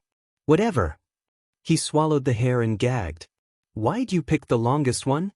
It was the easiest to reach. Saisho laughed again. A couple hours later, both Saisho and Izuku were standing shirtless on the beach. You feel anything different? Saisho asked. Not really. Izuku answered. Should I? Oh God, what if this doesn't work? What if, despite you being here, there can only really be one version of One for All? What if Izuku, stop it. Saisho said, karate chopping his forehead. You're pulling in us. I felt the same thing. Which is to say, nothing at first. I didn't feel anything until it happened, so that's normal. Take a breath. Okay. He took a deep, shaky breath and let it all out. Now reach inside, feel that feeling beneath your skin. It's tingling slightly, like static electricity, just real small, hard to realize it's there. Once you find it, pull. Izuku did as he was told. His eyes closed and he stood still for 5 seconds, 10, 20, when suddenly his left arm became wrapped in red, sparkling lines. Izuku's eyes opened and he realized what was happening and it quickly went away. The red lines faded back into his skin. Is that it? He asked. Saisho smiled wide at him. It sure was. Izuku began vibrating with excitement. I have a quirk. I have a quirk. Was I always this excitable? You do, but if you try using it, you're gonna kill yourself. The color immediately drained from Izuku's face. It. Saisho nearly laughed at him. Well, not kill yourself, but hurt yourself really badly. The first time I used One for All, I shattered both my legs and my arm. Izuku's face became even more pale, somehow. So I'm gonna teach you how to gain control without breaking every bone in your body. First off, for the next couple hours, all we're gonna do here is sit on this beach, apply sunscreen every 2 hours so that we don't get a sunburn, and focus on activating One for All. Starting today, your schedule changes. We're still lifting weights at the gym every day, but we're also doing quirk training. Once you can hold on to 5% or so no problem, we're going to lift with your quirk. I've discovered that exercising with your quirk helps STMLT more intense muscle growth. Really? That does make sense, I guess. All Might was 600 pounds of muscle in his prime. Even peak human beings can't reach that without the assistance of a quirk. That's right. In fact, he stepped closer to Izuku. For the first time, Izuku realized they weren't the same height. Izuku was 165 centimeters tall, but Saisho probably had 5 or 6 centimeters on him. How did you? His eyes widened. It stimulates growth in general. Not just muscle growth. Saisho smiled in response. Right again. All Might does have pretty good genes, but even then, 220 centimeters is a crazy height. I figured that One for All enhanced his growth as a teenager, leading him to what he is today. I figure that we'll never get nearly as big as he did, but with the extra time having it in our possession and as long as we stop breaking our legs, we could get above 190 centimeters. Izuku smiled, but it quickly dropped from his face. I don't like being the shorter brother, though. Saisho laughed. You'll get there, you just have to wait a bit. Anyways, I'm not finished. After you get control of your quirk down, we're also starting combat training. Since we're so alike, we'll probably have the same style, but that doesn't mean you should stick to what I do. Branch out, got it? And please don't, focus on what All Might does. Izuku's eyebrow raised. Why not? We aren't All Might. He has hundreds of pounds of muscle, we have like 100. He has total quirk mastery, I still can only use about a quarter, and you can use none. He's a very top-heavy guy, we're much more well-rounded. All Might's fighting style works for him, but that doesn't mean it works for us. Izuku's hand went to his chin. I see what you're saying. My idolization of All Might can be a crutch. Saisho sighed. Thank God you're getting this, I'm saving you from like a year of pain that I went through. Izuku smiled. Yeah, I get it. If I want to be a great hero, I gotta find what's right for me. Saisho felt like he could cry. Maybe this training would be easier than he thought. He probably shouldn't tell Izuku that, though. Get ready, he said, because your real training just started. He always wanted to say that. Both teenagers arrived home several hours later, faces red with exhaustion. Izuku had never felt the same way. It's like he found a new way to get tired. Their mother was cooking in the kitchen when she heard them enter. How'd your training go, boys? She said, looking over her shoulder. Izuku realized he had great news to tell her. Why you know how Saisho said that we're a late bloomer? Inko dropped the utensil she was using to cook. My quirk came in today. Before he could blink, she appeared at his side and brought him into a tight hug and started crying. Mom, please, you're gonna make me cry too. I'm just so happy I felt so bad that I'm so sorry, Izuku. Izuku started crying. Saisho smiled warmly and went to grab the buckets. Oh my God, is the toilet flooding? Himiko yelled from her room. No, just Mom and Izuku. Saisho replied, smile widening at the sight. Hey Sho. Himiko was poking her head around the wall. It was nighttime, Izuku had turned in already to get good sleep for his training, and their mother was always an early sleeper, so it was just the two of them. What is it, Himiko? She looked to the ground. Could I get some blood? Saisho smiled. They had done this dozens of times now, but she was strangely meek this time around. A brief flash of fear went through his head when he remembered the last time she acted so meek, but he quickly tried to push it down. Of course. He patted the seat on the couch next to him and held out his forearm. Actually, I was hoping we could do it in my room. She said, hands fidgeting in front of her. Oh. Sure, no problem. Saisho chuckled nervously. Him, in a girl's room? I mean sure, he'd been in this room before, it had been his before Himiko's, and a guest room before that, but still. Saisho followed Himiko to her room. She closed the door behind them. Get comfy, she said. Saisho chose a spot on the bed. A girl's bed. No, shut up, you're not 10, before all this you were almost 17, you got this. He held out his forearm again. I was hoping I could get some from your neck this time around. Himiko's face was flushed, mouth in a nervous grin. Saisho blushed. My neck? What for? Himiko had this planned. Probably won't take as long. She said, lying through her pointy teeth. All right. Himiko sat down beside him, legs laid on top of each other behind her. Saisho tilted his neck to allow for better access, and Himiko brought her mouth to his neck. Saisho prepared himself for pain, but once again it was rather subdued. A quick pinch, and then a soft, pleasant feeling. This is enjoyable. Himiko laid her hand on his shoulder as she drank. She leaned into him. Despite the fact that he was currently losing blood, the blush to his face was stronger than ever. Eventually she stopped. But she didn't move. Himiko stayed there, half of her torso on his, mouth on his neck. Himiko, Saisho asked. She brought her other arm around his neck and hugged him. Thank you, Sho. For everything. She whispered softly. After a minute or so, she got up. So, should we study for the written exam? I gotta make up for all that time spent out of school, she said cheerfully. Saisho nearly passed out, not just from a lack of blood.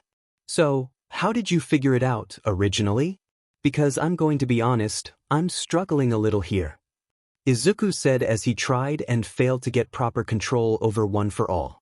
It had been nearly a week since he had received the quirk, and his lack of success was a little disheartening. Saisho seemed hesitant to ask. Well, I got it a lot later than you. I had to learn what it felt like to even hold onto the quirk first, and then how to bring that power level down. Right, I get that, Izuku said, frustration showing in his voice. But how'd you envision it? Saisho mumbled something that Izuku couldn't make out. What? I thought about it as a plate of taiyaki in a microwave.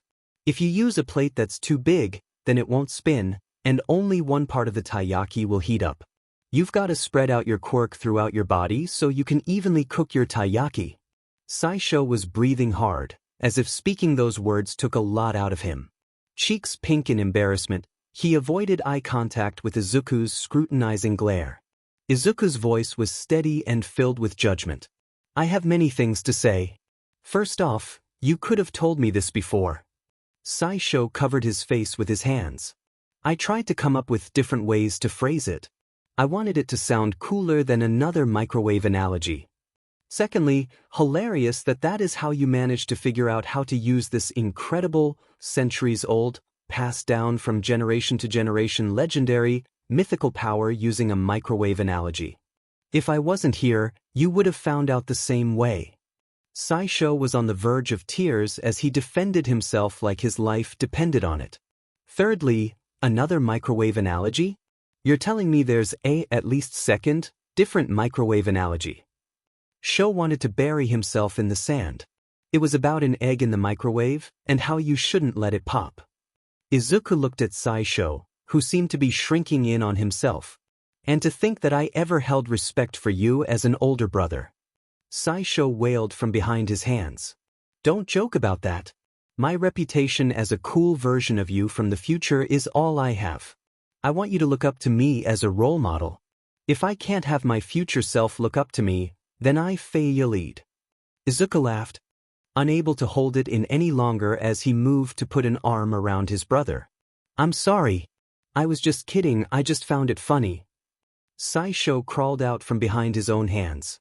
His face was grim seriousness, the look causing Izuku to flinch. Then get to work. Surely you'll do better now that you know what I do. I mean, if this uncool, respectless Izuku can figure it out, then why can't you? Izuku knew that Saisho was joking, but the threat of being unable to master One for All carried weight behind it. Izuku backed up from where his brother sat on the sand and moved to distance himself before taking a wide stance. He thought about what he said. Spreading the heat out so that his body, the taiyaki, Izuku snorted, could heat evenly. Red lines covered his body as his quirk activated, and a new aspect came into play. Green electricity raced and arced around his skin. He managed to keep the power down, probably around 4 or 5% of his max, just like Saisho said he should be able to get to. He looked over to his left to see a wide smile replace Saisho's grim seriousness. He jumped with his quirk, causing him to leap an extra couple feet in the air than normal. It's working, Izuku said, voice filled with joy. Saisho's smile morphed into a smug grin. And whose analogy made it work? Izuku tried to not let Saisho's logic get his mood down. Time skip a little over a month later. Izuku and Saisho stood at the gate to Udata. For Izuku, this was his first time here. For Saisho it was like coming home all over again. Both had filled out considerably. Saisho managed to grow some more, reaching 175 centimeters, while Izuku stood at they were also considerably more muscled. Saisho had 10 months of training with One for All, so he was very muscular, but still lean and agile. Izuku only had a month of enhanced muscle building, so he was less so, but still noticeably larger than what the original Izuku looked like after his 10 months of training. Saisho glanced over at Izuku and smiled. Good luck, he said. What about me, Sho? Himiko asked. She was planted to his side, arm wrapped around his. Gonna wish me luck? Gimme a good luck kiss maybe? Saisho whined. Himiko, please. Alright. She backed off him. Good luck, Himiko. Saisho said once she gave him breathing room. Good luck too. Don't break a leg. She giggled behind her hands. Saisho groaned. I told you that with the hope you wouldn't repeat it. Himiko laughed at him. What? I'm not telling anyone, just teasing. I can't tease. She batted her eyes, attempting to make puppy dog eyes. The result was a wide, eerily creepy stare that would have made most uncomfortable. However, for Saisho, it had its intended effect. The boy blushed and looked away. Let's just get inside before we're late. A formerly quirkless kid, his future self, and a reformed villain walk into UA on their way to become heroes. This sounds like a really weird joke, with some stupid punchline. But it's reality. At least, as far as Izuku can tell. Maybe he's in a coma. If he thought that if he was in a coma, wouldn't he be able to tell? Like how dreams work, once you know you're in a dream you either wake up, or you can start altering it by lucid dreaming. But he isn't 100% sure he is. Aren't there ways to tell if you're in a dream, like looking at a clock or... Muttering, Himiko said in a musical tone. Sorry. Stupid Dekus. All three whipped their heads around at the sound. Katsuki Bakugo was walking behind them. He looked at the trio, glaring at them as he passed. Multiplying like rats. Himiko began stalking forward, hands clenched, before Saisho grabbed her by the shoulder and reeled her back in. Please don't start fights. He begged, and Izuku, he sighed. Listen, Bakugo can become a better person, he's capable of it, but you can't let him walk all over you. That's not how he comes to respect us as equals. Well, as close as equal one can get in Bakugo's eyes. You've got to stand up for yourself. Izuku nodded. If I want to be a hero, I shouldn't let people push me around. Heroes stand up for others, and if I can't stand up for myself, then when will I stand? Saisho stared wide-eyed. Wow, you're quick to pick up on my advice. Well, I think it's a pretty good idea to listen to my future self on these matters. Let's get going. Saisho said before Izuku started walking towards the entrance. Himiko moved to follow, but was once again stopped by a hand on the shoulder from Saisho and a quick shake of the head. Suddenly, Izuku tripped and fell before his fall was suddenly stopped, causing him to float midair. Are you okay? Called a new voice. It belonged to a short girl with brown bobbed hair and a permanent light blush dotting her cheeks. She smiled good-naturedly and released her quirk, causing Izuku to drop back to his feet. I stopped you with my quirk. I'm sorry I didn't ask first, but I figured you wouldn't mind me catching you. It wouldn't be lucky to fall right before the exam, after all. Izuku tried to say something, but couldn't manage to come up with anything. He was being talked to by a girl. A girl that wasn't his mom or Himiko. She turned to the others. Sorry about that, see y'all inside bye. They watched her walk inside. Just to be clear, you didn't just talk to a girl. She talked to you. Saisho said. Tita was a little back and forth. Himiko shook her head.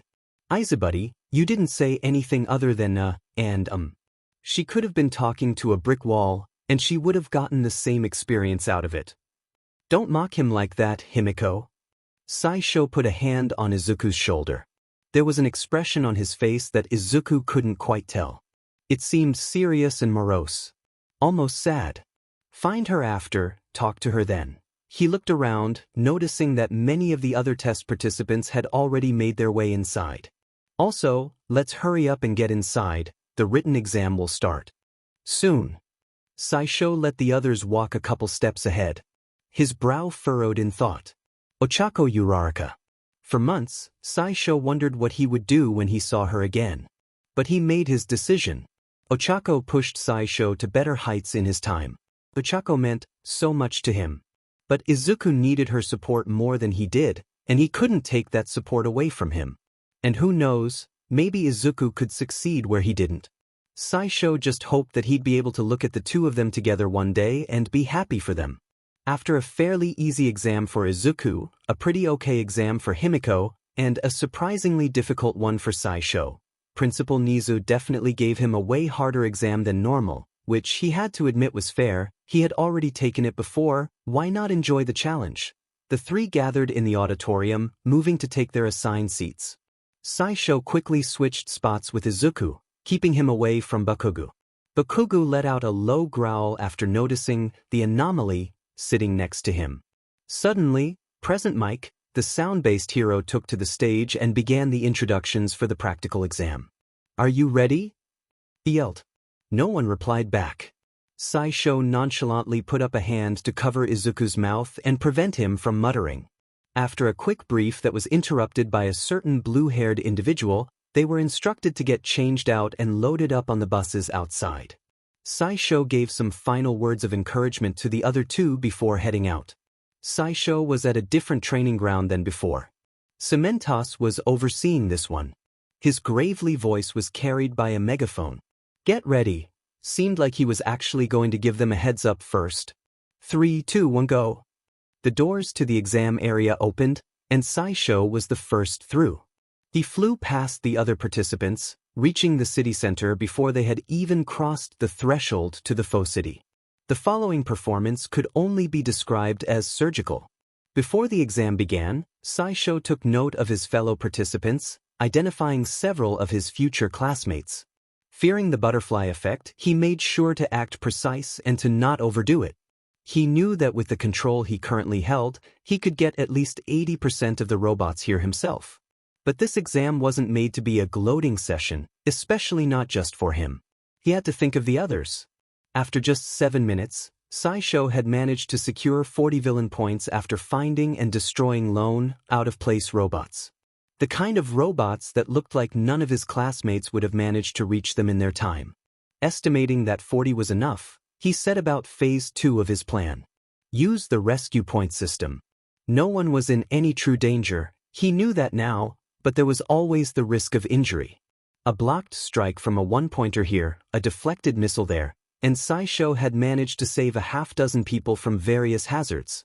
His score probably wouldn't be too high, but what mattered is that as much stayed the same as possible. Unfortunately, he knew that some things had to change. There are only 20 spots in class, and with the addition of him and Himiko, that meant that likely 2 of his classmates wouldn't make the cut. He felt guilt beyond measure when he first realized what would happen. But, as always, he would plan for that eventuality. Well, more like he'd go to Nizu, and they would plan together, but still.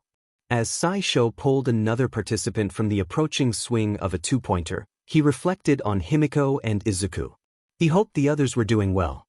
Okay, sure, Izuku had a rough start because he wasted time getting distracted by the girl at the entrance, but hey, he wasn't doing too bad. He hoped. By this point, he was capable of 7%, maybe 8% if he pushed himself. And he was pushing himself. Powered up 8% punches tore through these robots like paper, and he was ecstatic. He'd never really had the chance to really move as much as he was moving here except for combat classes, and those were up against a person so incredibly stronger than him that it was more like being played around with.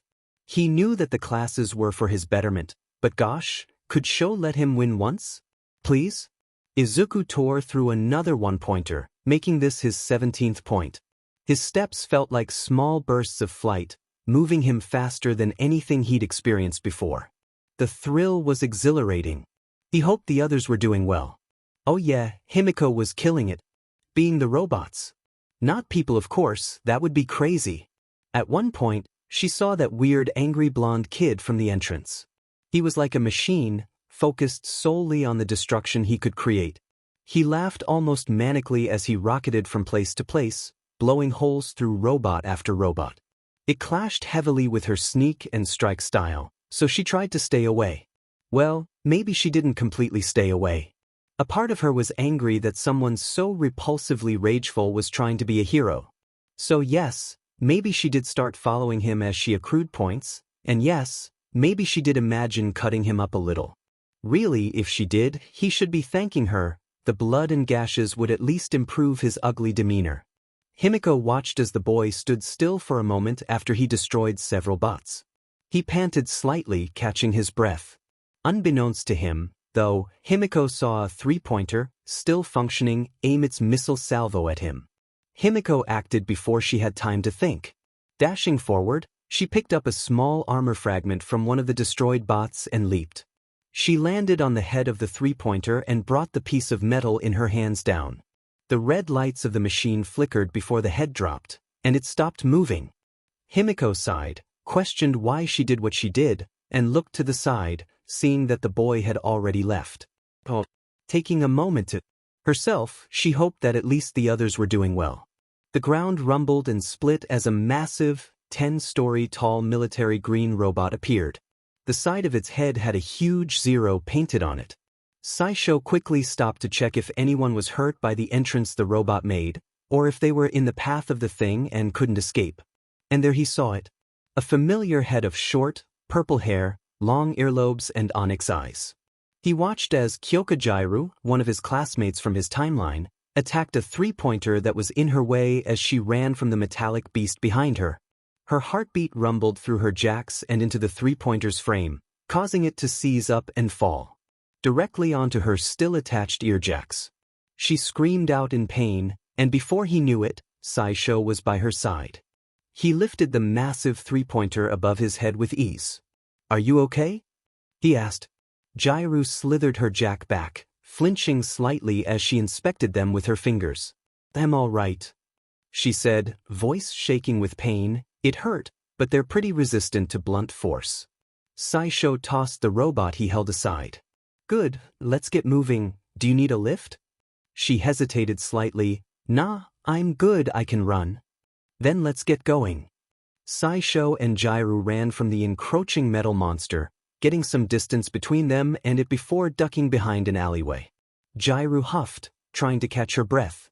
The stress and exhaustion from the exam was starting to catch up to her. Saisho, on the other hand, seemed like he could do this all day. A single bead of sweat on his forehead was all the evidence that he had even exerted himself at all. "Damn, dude, you're not even winded? I feel like I might hurl." Saisho chuckled. "I'm used to this kind of thing." Jairu's eyelids lowered in doubt. "I refuse to believe that you are used to this kind of thing." I didn't mean it like that," he said suddenly, desperately trying to backtrack. Jairu raised an eyebrow at him. "Hey Freckles, chill, I was just teasing. Course you're not used to fighting giant robots." Saisho scratched the back of his head awkwardly. "Why, yeah, of course. Wanna see if we can get any more points before time runs out?" she said, a slight smirk across her face. Saisho smiled back in response, briefly blinding in its intensity. "Definitely." Izuku saw the girl from the entrance again, but this time in a far worse position. A crumbling wall had pinned her ankle, and the zero-pointer rumbled closer. Now, Saisho had made a point in driving home the idea that 100% of his power was only for extreme emergencies, and that care should be taken not to lose control of his given power. He even made a point to warn him about the entrance exam. If you just so happen to see someone hurt, or pinned down or whatever, do not, under any circumstances, lose control and kick off at 100% to save them. This is a training environment, nobody should be getting seriously injured, let alone be at risk of death. There are way too many parameters for that. So, once again, if you happen to see something like that, stay within your limits and save them normally. Please. I beg of you. Izuku was embarrassed to admit that despite the incessant warnings he didn't stay within his limits. But he didn't go crazy either. As he watched the girl get in trouble, his reins slipped a bit, and he ran off at 20%. He could feel the muscle in his calf that he tore, and it hurt like fire. But that didn't matter in his mind. He lifted the debris off the girl and saved her, bringing her away from the approach of the robot before laying her down gently a large distance away. "Are you hurt?" he asked concernedly. "Why, yeah," the girl said with some degree of difficulty. "My ankle might be broken or something." Izuku grimaced. He had never broken a bone before, so he couldn't imagine the pain she was going through. "And that's time." Saisho heard Present Mike yell, and knew he passed for sure this time.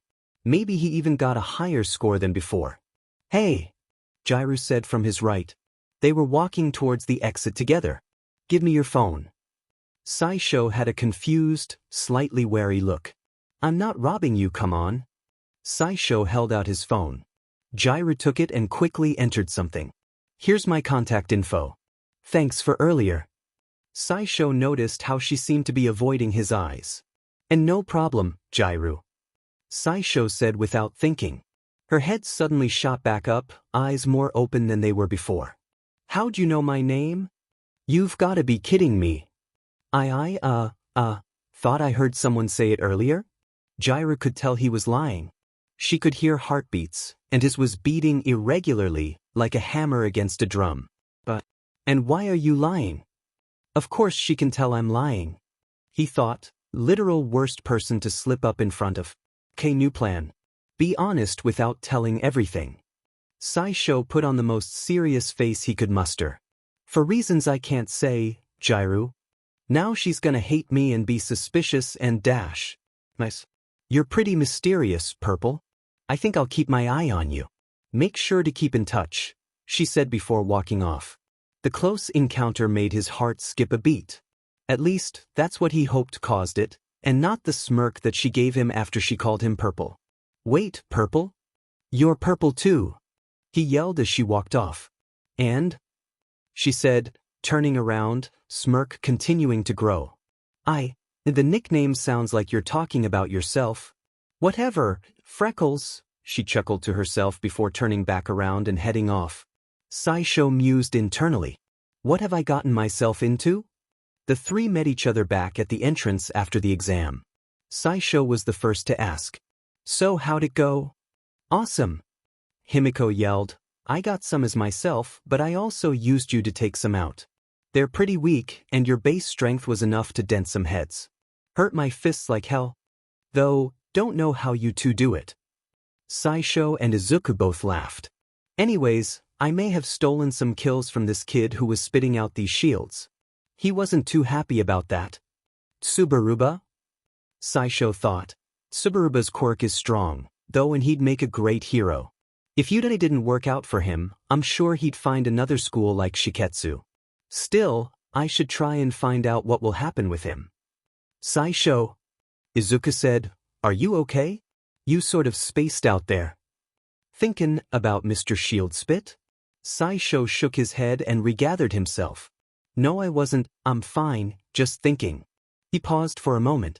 Hey guys, do you two want to come with me real quick? Since we're no longer busy with training, there's someone I'd like you both to meet. Sho. Saisho was suddenly speared in the stomach by a high-velocity white-haired missile. Unfortunately, Aries' horn had grown slightly and was uncomfortably pushing on his guts. He quickly moved to pick her up so that her head wasn't nuzzled in his abdomen and brought her in a close hug. Hey Airbear. How have you been? She backed her head up from his shoulder, but kept herself attached. Good. Mr. Aizawa showed me his kitties. But I missed you. Eri, I saw you yesterday. I still missed you. Saisho's face tightened around his eyes. I did too. Has your quirk acted up at all? Eri's childlike glee faded, and Saisho felt all the more like a monster for it. No, it's been fine. Saisho sighed. Well listen, No, I can't tell you that now, Sorry Eri, never mind. Eri simply giggled. You're funny when you do that, Papa. Standing behind him, Himiko and Izuku froze. Oh yeah, those two. Saisho looked back at the pair, and realized that introductions were in order. Right, I forgot. Eri, this is Himiko and Izuku. Himiko, Izuku, this is Eri. Eri removed herself from Saisho's side and went to stare at the two new people. Sorry that they hadn't met you yet, Eri. We've been really busy training and getting Himiko caught up so that they could take the entrance exam. Eri stared at the two, cautious of them. She studied Himiko for a bit, before turning her eyes to Izuku. He was remarkably similar, and that confused Eri a great deal. Papa, why does he look like you? She asked, pointing at Izuku. Eri, we don't point, it's impolite. Also, it's because he's my brother. Saisho said, really not wanting to have to explain the concept of time travel to a 5-year-old. Oh, what's a brother? Someone with the same mama and or papa. Himiko said, crouching down to get eye level with the child. Nice to meet you, Eri. I hope that I can be your mama one day. Himiko. Saisho squeaked. Anyways, you said that Saisho is your papa? She asked. Eri nodded, head bobbing back and forth with some slight excitement. Yeah. He takes care of me and he cooks for me and he plays with me. When I was watching TV, they were talking about parents, and I asked him what that was, and he said it was a person who cooks and cares and loves you, and then I asked what love meant, and then he got all quiet. She took a deep breath. And then he said it's when you really care for someone and that you really want to see them happy a whole lot, and then I said that I loved him, and then he cried. Himiko looked over at Saisho, still kneeling, face in his hands. She could see steam rise off of him as his face overheated in embarrassment. Eri continued, and when he stopped crying, I asked if he loved me, and he said yes, and I asked if that made him my papa, and he cried again. Himiko's malicious smile rose. Is that why you make those bentos in the morning? So that you can take them to Eri? It's important that she eats a balanced meal. Saisho said, face still in his hands. Himiko's heart swelled. It was frustrating to ignore her instincts to give Eri siblings. She just had to wait. Izuku moved and kneeled beside Eri as well. Nice to meet you, Eri. Saisho's brother. Izuku tried not to think about how his future self has a pseudo-daughter. Did that make her his future pseudo-daughter, pseudo-daughter, or just pseudo-niece? He gasped. Was he a pseudo-uncle? Papa, he's doing the thing you do. Saisho walked up and ruffled his other self's hair. Just let it run its course. Eri? He asked. I have to do some important teenage grown-up stuff. You're not a grown-up, you're a teenage duff. Himiko exclaimed. Eri looked at Himiko and then back to Saisho in confusion. Papa, what's a diff? Himiko, look at what you've done. Saisho yelled. Himiko simply stuck out her tongue in response, while Izuku rolled his eyes at the two's antics. Listen, Air Bear, that's not important right now, we'll talk about when you're 50. Now, are you alright with staying with Himiko and Izuku while I go? Eri looked back at the two smiling faces of Izuku and Himiko. They were warm and inviting, just like her papa's. She turned back. Yeah, I'll be fine. Saisho smiled. But I'll be right back. Love you, Papa, bye. Saisho stiffened, while the smiles on Izuku and Himiko's faces widened. Love you too. Bye. Saisho walked off, speeding up as he went so that he would hurry up and get it done with faster. Come in, Midoriya. Nizu said from inside his office. Saisho sighed, not even having knocked on the door yet. Opening the door, he was met with the sight of Principal Nizu pouring 2 cups of tea. Don't worry, I didn't predict that you'd be here. I simply watched you on the security cameras and figured you'd like to talk. Now is this about your daughter who you have only a 10-year age gap with? Nizu said, a playful smile taking over. Saisho sighed. Partly. I was wondering maybe you could announce the dorm system ahead of schedule so that you could live on campus and be closer to your daughter? Nizu's tone of voice turned playful as he said daughter. He chuckled. They've been ready for weeks now. Yes, I was going to announce that change in the acceptance letters. Don't worry. In fact, I've added an addition to one of the dorms. An additional room, connected to yours, for little Eri to go. His dark eyes glittered mischievously. To Nizu, life was like a game of chess, and you can't get anywhere in chess without thinking ahead. Saisho stared at him before blinking once, slowly. Great. Don't have to wait till the USJ then, I guess. Anyways, I know that it's presumptuous of me to ask, but I wanted to know who'd be getting in. I know that it's being cocky of me to assume that me and Himiko would get in, but Nizu laughed. Midoriya, it's not being cocky at all. A time traveler, taking a test that he had already passed before without his foresight, now taking the test again, but this time stronger and with experience surpassing any other participant the exam has ever known? Midoriya, you were practically a pro in your timeline. There was practically no reason to hold the test for you at all. It was a simple formality.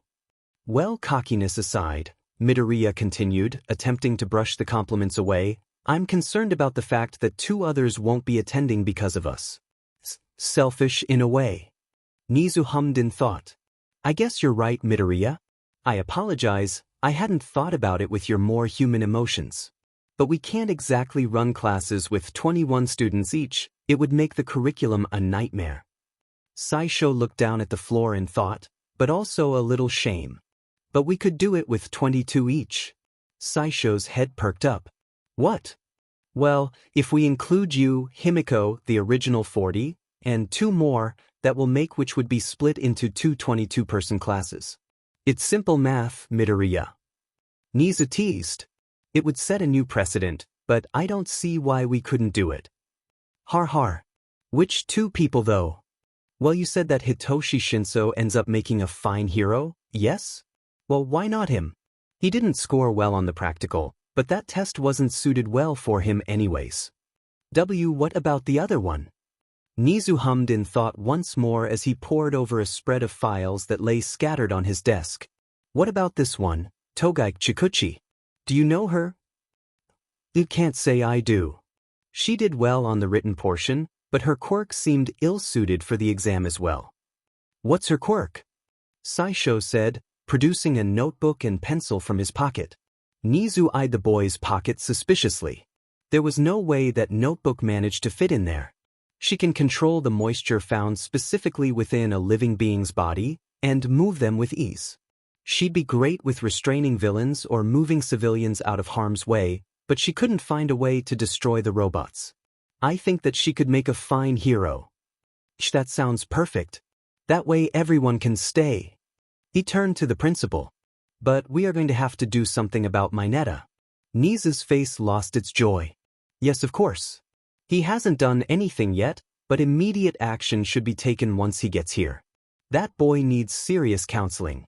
Right. One more thing. I'd like to be put in class 1A again. I have an idea why, but may I ask?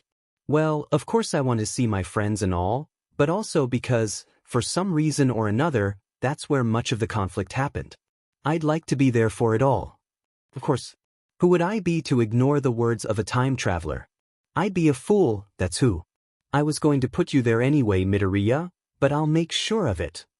Thank you, Principal Nizu. You've been a great help. You're quite welcome, Midoriya. Now, I have business to attend to. I suddenly have to ask Cementos to add 2 rooms to both dorm rooms before school starts. Have a good day, young man. You as well. Time skip 1 week. Saisho was doing a light up workout on the floor of their apartment, while Himiko sat on the couch and not so subtly took pictures of him with her phone. Meanwhile, Izuku paced back and forth nervously while curling a weight. What if I didn't get enough points to get in? I only got 38 villain points. I've heard of some people getting 45 and still not getting accepted. Saisho smirked. He couldn't wait to see the look on his face. Their faces technically. Apparently Jairu had already gotten her letter. Saisho acted surprised when she told him over the phone. However, the excitement in his voice was genuine. Should be any minute now. Suddenly, Saisho and Izuku's mother barged in, holding 1 letter. It's here. 1 letter, huh? Guess it makes sense. Saisho let Izuku take the letter. Do the honors. Izuku held the letter between his hands for a moment before gaining a look of determination and ripping the letter open from the middle. Himiko silently mouthed, "No class," to Saisho, causing him to chuckle. Out of the ripped envelope came a small, round disc, which displayed a hologram as soon as it settled on the floor. I am here as a projection. All Might yelled, "You may be wondering what I'm doing. Well, I asked Saisho to keep it a secret from you 2 that I'll be teaching at UA." Izuku suddenly gasped. That's right, but let's get into you 3's scores. His smile slipped. You have no idea how happy I am to be able to knock out 3 of these at once. Saisho chuckled to himself. Now, all 3 of you passed the written exam with flying colors. And your scores on the practical are nothing to laugh at either. Izuku started getting antsy. Himiko Toga, with 41 villain points and 20 rescue points. Wait, rescue points? Izuku Midoriya, with 38 villain points and 45 rescue points. What? Izuku yelled. Saisho ruffled his hair in response. And Saisho Midoriya, with 40 villain points, 60 rescue points. All Might said, ending with a big finish. Welcome you three, to your hero academia. The holograph turned itself off. Izuku sat there stunned. Tears formed in the corners of his eyes. Sniffling was heard from the side. Was crying as quietly as she could manage. I'm so proud of you all. She pulled them into a tight hug. Saisho couldn't stop smiling. When he first got accepted into U, he thought that nothing could have made that moment better. He was wrong. He tightened his arms around Himiko and Izuku. No, nothing could make this moment better. Jiraiya, so, does Mystery Boy ever do anything in his free time other than get into similar situations to giant robot rampages and randomly guess a stranger's name? Midoriya, workout? Midoriya changed their name to Not a Mystery. Jiraiya, dude, how are you all so awkward in your texts? Also, yeah, that's obvious, I can tell. Not a mystery? Jiraiya, anyways, if you're not lifting weights all the time, wanna do some karaoke? Jiraiya changed their name to Kuliskurlikno. Not mystery, oh of course. But Kuliskurlikno, dude, you stutter in your text too? Not a mystery, it's a habit. Kuliskurlikno, I feel like it'd be a lot simpler if you just didn't do that. Whatever, you wanna know when and where to meet me? Or are you just gonna keep defending your habits? Not a mystery, why yeah, go ahead. Kuliskurlikno. What do I wear? Should I put on cologne? But I don't own any cologne. Saisho, calm yourself. Isn't this just another one of our classmates in the future? Just act like normal. Yeah, but we barely even talked before. We were in different friend groups. But you two were friends? Pretty much. Good enough. Just talk about things that you know she likes, and be friends. That's it. But what if she thinks that this is a date? Do you think that she thinks that this is a date? No, she's a pretty chill person, she probably just thinks that this is a hang. I mean, there's no reason to think of it as anything more than that, right? Right. Right. Are you gonna get an outfit ready, or are you just gonna keep dreading the moment? You're going out. With friends? Yes, Dad, for the millionth time. Sorry, but I dunno, that's just never happened really. Wow, way to put down your own daughter. A group of friends, though? Like you have multiple friends? Yep. Totally. Any boys? Or ahem girls? Dad. Sorry. Any thems either? Dad. Sorry. Just looking out for ya, half note. I'll see you later. Try not to have a heart attack while I'm gone, old man. And you better not. I got nothing. And she's gone. Honey, Kyo's gone. Wanna test the new soundproof room? Saisho stood outside the karaoke spot in jeans and a purple hoodie, zipped down to show a black t-shirt with a white, deep dope logo on it. He bought the shirt yesterday, solely for today, but Jiraiya didn't need to know that. Danger Sense once again remained quiet, but his head pounded as if it was active. Yo, mystery boy, you've been waiting long? Jiraiya called out from behind him. Saisho jumped and turned around to face her. Her eyes widened slightly in recognition. Deepdopa? You like him? Truth be told, he did. After hearing about them from his timeline's version of Jiraiya, he decided to check them out himself. While the type of music wasn't his favorite, he could really tell that the band was pretty talented and had some kinda great songs. Why, they're, not bad. Jiraiya scoffed. Not bad? They practically revolutionized the post-Garf Punkindotrition style. They're like neo rock. Saisho smirked a little, getting into a teasing mood. Yeah, like I said, not half bad. Oh, I am gonna show you not half bad. She grabbed onto his shoulders and spun him around, pushing him into the karaoke spot. Just you watch, pretty boy. Pretty boy. I said mystery boy, listen right. After quickly paying for and moving to a room, Saisho and Jiraiya sat down on the plush leather seats while Jiraiya flicked through the available songs. All the while, a mischievous grin grew across her face. Haha, I still can't get over your performance. Jiraiya said as they exited the building. I mean, you're not exactly untalented, but that voice crack halfway through? Hilarious. Saisho grumbled a bit to go along with her. Not my fault I was going up against someone like you. Jiraiya stopped laughing. A blush reddened her cheeks that went unseen by Saisho. And what do you mean by that?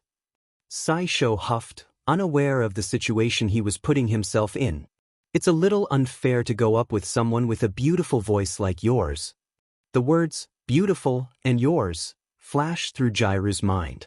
Never thought those two words would be used in the same sentence. A little bit unfair for us plain folk, looking and sounding like you do. Jiru's eyes went wide.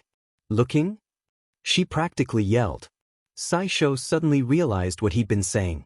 He just wanted to make a joke. I mean, see cuz I just realized what time it is, I've gotta go now, see you later, see can't wait to see you at Yudibai. Saisho dashed off into the night, leaving one Kyoka Jiru with a very red face. His heart remained at the same tempo all while we talked. He was telling the truth. Move-in day. It was finally here. Move-in day was originally supposed to be a year ago. And a year in the future. At the same time. And yet, here Saisho was. God, I hate time travel. He buzzed with excitement. He was finally going to see his friends again. Truthfully, it felt off when he thought about it. His real friends are gone. It's like if someone had cloned his original friends and replaced them. Just because they're the same in almost every way, they still aren't the same person, and they still don't remember him. He tried not to think about that. It saddened him far too much. He had just finished carrying all of his stuff, he still didn't own too much, so it wasn't like he had much to move when he arrived back in the common room. A familiar face was standing at the entrance. Tenya Ida. The blue-haired kid's eyes went to Saisho. Hello, you must be one of my classmates. I believe. A greeting is in order. He bowed a perfect 90 degrees. A pleasure to meet you, my name is Tenya Ida. Saisho made a slight bow in response, before Ida returned to standing stock straight. It's great to meet you, Ida. My name's Saisho Midoriya. The taller teen's brow raised. Are you alright? You seem on the verge of tears. Saisho went to wipe his eyes with a sleeve. Sorry, no, I'm fine, just homesick. Quite the opposite, actually. Well, I hope that you can think of this place as a new home. We'll be here for the next 3 years, after all. Saisho smiled. Of course. Anyway, I'm quite surprised that someone arrived before me. You're quite punctual, aren't you? He asked. Oh, well, it's not just me, my brother and friend. Why did I hesitate on the word friend? Saisho thought as he questioned himself. Are also here. They should be in their rooms unpacking right now. Do you need help with your things? Ida lifted the boxes that he was carrying.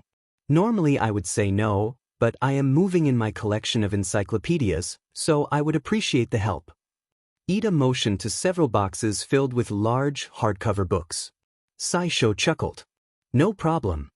It was sometime in the afternoon when the last person had arrived and moved their things up into their new room before they all, sans Bakugo and Todoroki, gathered in the common room.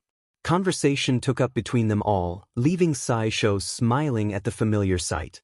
He gathered one for all into his fingers before snapping them, creating a small gust of wind that spread out, drawing the attention of everyone in the room. I'm sorry to interrupt, but I had something I wanted to talk about. First of all, it's great to see you all here finally. A few exchanged slightly confused looks at his use of words, and the tone with which he said them. But more importantly, I wanted to announce that it won't be just us living here. It's a long story, but a 5-year-old girl will be staying here with us. She's a ward of U.A and has been placed under my care, so I hope that you all can get along with her. She's nervous around strangers, so when she gets here, please don't overwhelm her. A girl with pink skin and hair, Mina Ishido, jumped up from her seat on the couch. Ooh, when will she get here? Saisho chuckled. Probably any min-dash. The door to the building opened, and in walked Aizawa, holding the hand of Eri. Eri suddenly saw Saisho and took off running. He caught the hug before she rolled him over, making sure to dodge her horn this time. Hey, Airbear. I'd like you to meet some new people if you can. Eri separated herself from Saisho and took her first look around the place, finally noticing the new faces. She took a step behind Saisho, silent as a mouse, and cowered behind him. Hey, it's okay, they're good people. Like Himiko and Izuku. They're going to be heroes like me. Saisho smiled at her, causing the girl to brighten at the simple image of his face. She stepped out in front of the group and spoke. Hello. And my name's Eri.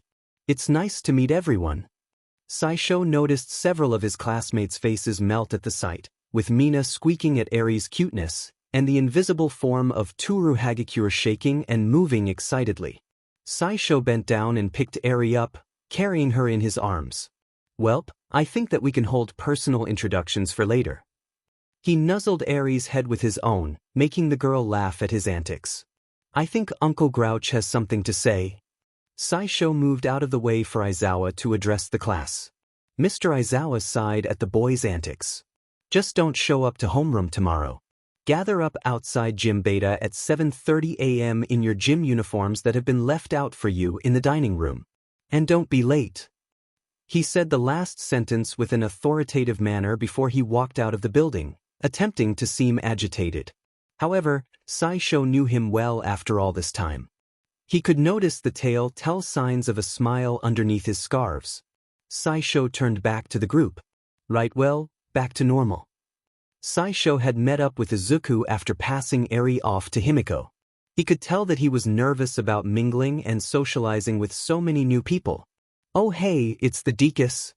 Saisho and Izuku turned around to face the voice, both cringing as they did, both for different reasons. I'm sorry, what? Izuku said. You guys are the Dekus, right? That's what I heard that one guy call you two earlier at the entrance exam. Achiko Uraraka said, smiling softly. Izuku sheepishly rubbed the back of his neck. Oh, no, that was a nickname of his. We don't really like to go by it. Oh, that's a shame, I thought it sounded cute. She said, chuckling as she spoke. Deku's fine, Hiyash. A hand suddenly clasped over Izuku's mouth. We'd appreciate it if you didn't use the name. It's fairly insulting. Achiko dimmed a little. I'm sorry, I didn't mean to insult you too. It's perfectly all right, you had no way of knowing. Saisho said, hand still positioned in front of Izuku's mouth. I just thought it sounded like Dikairu, you know? Like, you can do it. Maybe that could be a nickname instead. Saisho held a smile that didn't quite reach his eyes. If one searched hard enough, they'd find a glimmer of sadness buried deep within the hard steel facade that he put up. I think that that's a perfect nickname for Izuku. Alright, we haven't actually said our real names. I'm Saisho Midoriya, and this is my twin, Izuku Midoriya. Achiko's smile brightened. It's great to meet you both. I'm Achiko Uraraka. Oh wait, if I have a nickname for you, she said, motioning to Izuku, then I'll need a nickname for you too. She motioned to Saisho as she finished. Call me Sai. Great. I'm so excited for all of this, and I can't wait to become heroes with you too. Of course. Izuku said. Saisho hesitated a moment. You too, Uraraka. You too. Yo, Freckles, where've you been? Drew said as she sat next to Saisho on the couch. Saisho stared at his brother and Uraraka across the room. They talked animated, getting along easily even after it only being the second time they'd met. He tried to ignore the pain he felt. He had to push through. It was for the best. Just with my brother, he said after a PRD of silence. Jairu's face drew together in concern. Yeah, I saw him earlier. Guess you guys do look kinda similar. Saisho turned to her finally, a look of disbelief present on his face. Only kinda? Jairu, we're identical twins. Jairu's hearing picked up an increased heart rate. Liar. Saisho cursed himself. Whatever, though. She continued, you guys aren't exactly alike. Besides the hair and size, you're just what? Just different. I don't know how to describe it. Saisho noticed how she seemed to be avoiding eye contact. He shrugged. Maybe we really are different now. Yeah, anyways, what was up with the kid?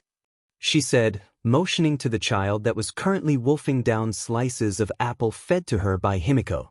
A couple of their classmates had gathered around her, including Mina, Toru, and surprisingly, Tokoyami Fumikage, the bird-headed teen. Dark Shadow, Tokoyami's sentient quirk, began contorting itself into different shadow shapes. Eri started calling out animals, and Dark Shadow moved to comply. Well, it'd be useless to lie to you. I rescued her a while back, and took her to Yuri because I knew that they'd protect her. And the whole, nearly tackling you to the ground as soon as she noticed you thing? I guess she bonded to me? I was probably the first kind person she had encountered in quite a while. I'm sure she would have connected to anyone else who did what I did. I was just the right person in the right place at the right time, I guess.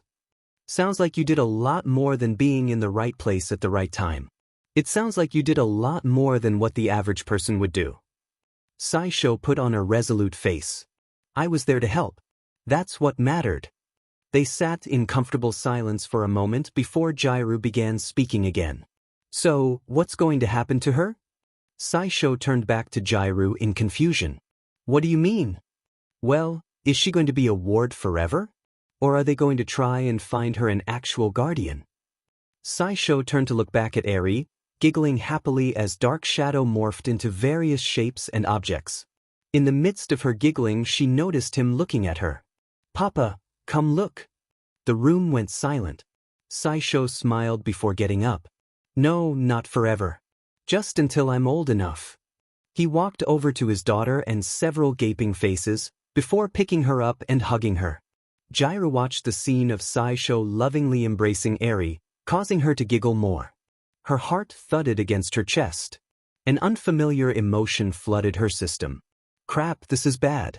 It's not even the first day. Izuku found his brother some time later. The gathering in the common room had finally dissipated, and Saisho had gone ahead and put Eri to bed. All in all, it took 2 stories, 3 hugs, and 1 glass of milk. Now it was just the 2 of them. Izuku walked up to him, confronting the other. What was that about earlier, with the whole Deku's an insult thing? I thought you told me that your hero name was Deku. What changed? What's going on? He whispered, but there was a questioning intensity behind his voice. Saisho looked strained as he talked. I don't think that you should be insulted like that. Even if you make Deku your own, if we make Deku our own, it will always originally be an insult. Most people will see it as an insult. And I don't think that you deserve that. What's making you think this all of a sudden? It's strange. If it was just myself being insulted, then I would be fine with it, but you're pretty much a different person than me now. Despite being another version of me, and I of you, you're still a brother and friend to me. He put a hand on Izuku's shoulder. And no one insults my friends, especially one I consider a brother. Izuku pulled him in for a hug. Thank you. You're my friend and brother too. Saisho hesitated a moment, thinking of what to say as Izuku remained in the hug. Also, I don't want to deal with the memories surrounding that name again. The life of Deku is gone, including everything associated with it. I think it's best to not focus on the ghosts of the past. Izuku slowly separated from the hug, a look of concern on his face. And then, briefly, a flash of humor, as he almost snorted, before a look of guilt. Saisho narrowed his eyes at him. What was that? I know my own face, tell me. I just thought, more like ghosts of the future. But then I felt like it'd be pretty rude to be pedantic. Saisho's face stayed serious before he suddenly snorted and laughed aloud. Yeah, you're right. I'm sorry for all this. Let's get some sleep, you'll need the energy. Saisho arrived before everyone else, doing quick stretches as he waited. Hey Mr. Aizawa, I wanted to thank you for keeping an eye on Eri all these months. Not being able to be there for her the whole time caused me to feel guilty. She needs a figure, the guardian, and I didn't want to be an absent one. I know what it's like, and I didn't want her to experience the absence of a loved one on top of all the other things she's gone through. Aizawa sighed slightly. Kid, you came by every day. You were far from absent. Besides, you had no obligation to do such a thing anyways. Saisho reached for his toes as he continued to do his stretches. I know, I just worry for her. She's like a daughter to you? I was gonna say important to me, but, yeah. Midoriya, she already refers to you as a father figure. It's strange given the small age gap, but I can tell you care for her like one, however odd that might be. I just wish I could be there for her all the time. No one. We all have lives, we all have things to do. What's important is that you're making the effort and you're there as often as possible. I've seen fathers much worse than you. Far, far worse. In fact, I'd say you're one of the good ones. Thank you. Now shut up. The others are arriving. A quirk assessment test? The group asked. They were now all gathered outside dressed in U.A's gym uniform. You've been taking standardized tests all your lives, but you never got to use your quirks in physical exams before. Midoriya. He beckoned. Both Midoriyas stepped forward. A couple chuckles began at the humor of having two brothers in the same hero course. The Midoriya that scored higher on the entrance exam. Izuku sheepishly stepped back. Saisho gave him a comforting smile. Off to the side, Bakugo started shaking with rage. How far could you throw a ball in junior high? Saisho had to think about this one. It had been quite some time since he was in junior high. 52 meters. He decided, picking a random number. Try using your quirk this time. Saisho took the ball and walked up to the circle. I just have to remain in the area, right? He said, motioning to the circle around him. Anything goes so long as you remain in the circle. Saisho smiled. You got it. He activated float and slowly rose into the air, making sure to remain within the lines. Murmuring ran through the crowd as he did. He rose easily 200 meters before stopping, all the while making movements with his arm to build up FA gene. With a combined effort of 40%, FA gene, and gear shift to remove the initial air resistance, he let the ball fly. As soon as he let gear shift go at peak of the throw, the air exploded with the sound of a sonic boom. He lowered himself back to the ground. So how'd I do? Aizawa didn't look back at him, instead redirecting his half-lidded gaze to the device in front of him. It's still going. Suddenly, the device he was looking at dinged. 7,401.56 meters, it announced. There were roars of amazement. Holy crap, dude. 7,400 meters? Are you kidding me? That's crazy, screamed Kaminari. Suddenly, Bakugo yelled. What the hell was that? He stormed up to Saisho, his palms sparking and popping. What kind of F-ed loopy world do I live in where... Aizawa had wrapped Bakugo up in the capture scarf around his neck, his quirk activated, causing his eyes to glow red and hair to float weightlessly. Off to the sides, Izuku gasped in recognition. Saisho could hear a slight, eraser head. Calm yourself now or I'll expel you. He warned, try me. Bakugo forced himself to calm down, Aizawa letting his scarf go slack in response. Aizawa turned back to the class, his face losing the previous moment's seriousness. Saisho recognized the slightly impressed look on his face as he looked back at the device. He addressed the students. All of you need to know your maximum capabilities. It's the most rational way of figuring out your potential as a pro hero. Ooh, that sounds like fun, I wanna go, yelled one Mina Ishido. She was pink-haired and pink-skinned, with yellow horns. Her eyes were gold with black scara. So this looks fun, huh? Well, how about this? Today you'll compete in 8 physical tests to gauge your potential. Whoever comes last will be judged to have none and be expelled. Does that sound fun? It'd be a real shame to spend so long moving here only to get expelled on the first day. The mood suddenly became dour, with a couple people sneaking glares at Mina. An almost eerie smile, unbefitting of a hero, crossed his face. Saisho couldn't help but find the act funny, now that he knew it was a front. Let's get started. The class started lining up to take the first test, a 50-meter dash. Ida and Tsuyu were getting ready to be the first to go. Saisho walked up to Mina, whose head was slightly downcast. Hey, don't feel bad, you didn't know he was gonna say that. Mina turned her head to him, an embarrassed look on her face. Oh thanks. I know, but I'm the reason he said it. I should have just kept my big mouth shut. Saisho chuckled. I have a feeling he would have done the same thing anyway. I heard he expelled his whole class last year. Mina's eyes widened. Really? Really? But guess what? He brought them all back right after. It's a scare tactic, don't worry about it. Mina smiled. Thanks Midori. Saisho smiled back. No problem Ishido. Saisho Midoriya, Denki Kaminari, next. Gotta go, talk to you later Ishido? Mina smiled.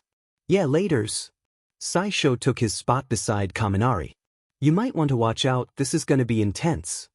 He told him with a sincere smile. We'll see about that. Kaminari challenged, getting into a running stance. Saisho's face dropped, as he continued to stand normally. No, I'm serious. Bang.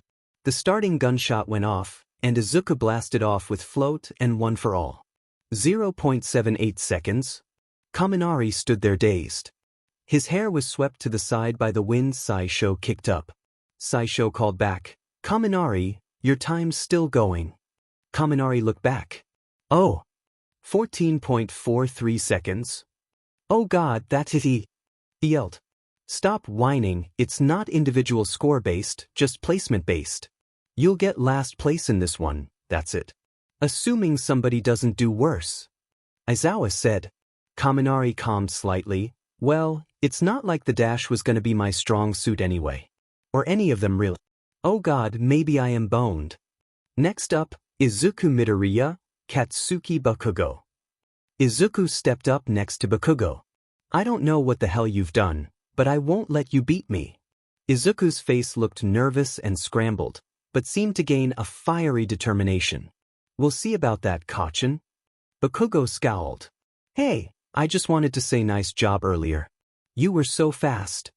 Uraraka said to Izuku as they got ready for the long jump. Izuku blushed at the compliment. Oh, thanks, I appreciate it. But I think my brother has me beat in that regard. Uraraka swatted his arm lightly.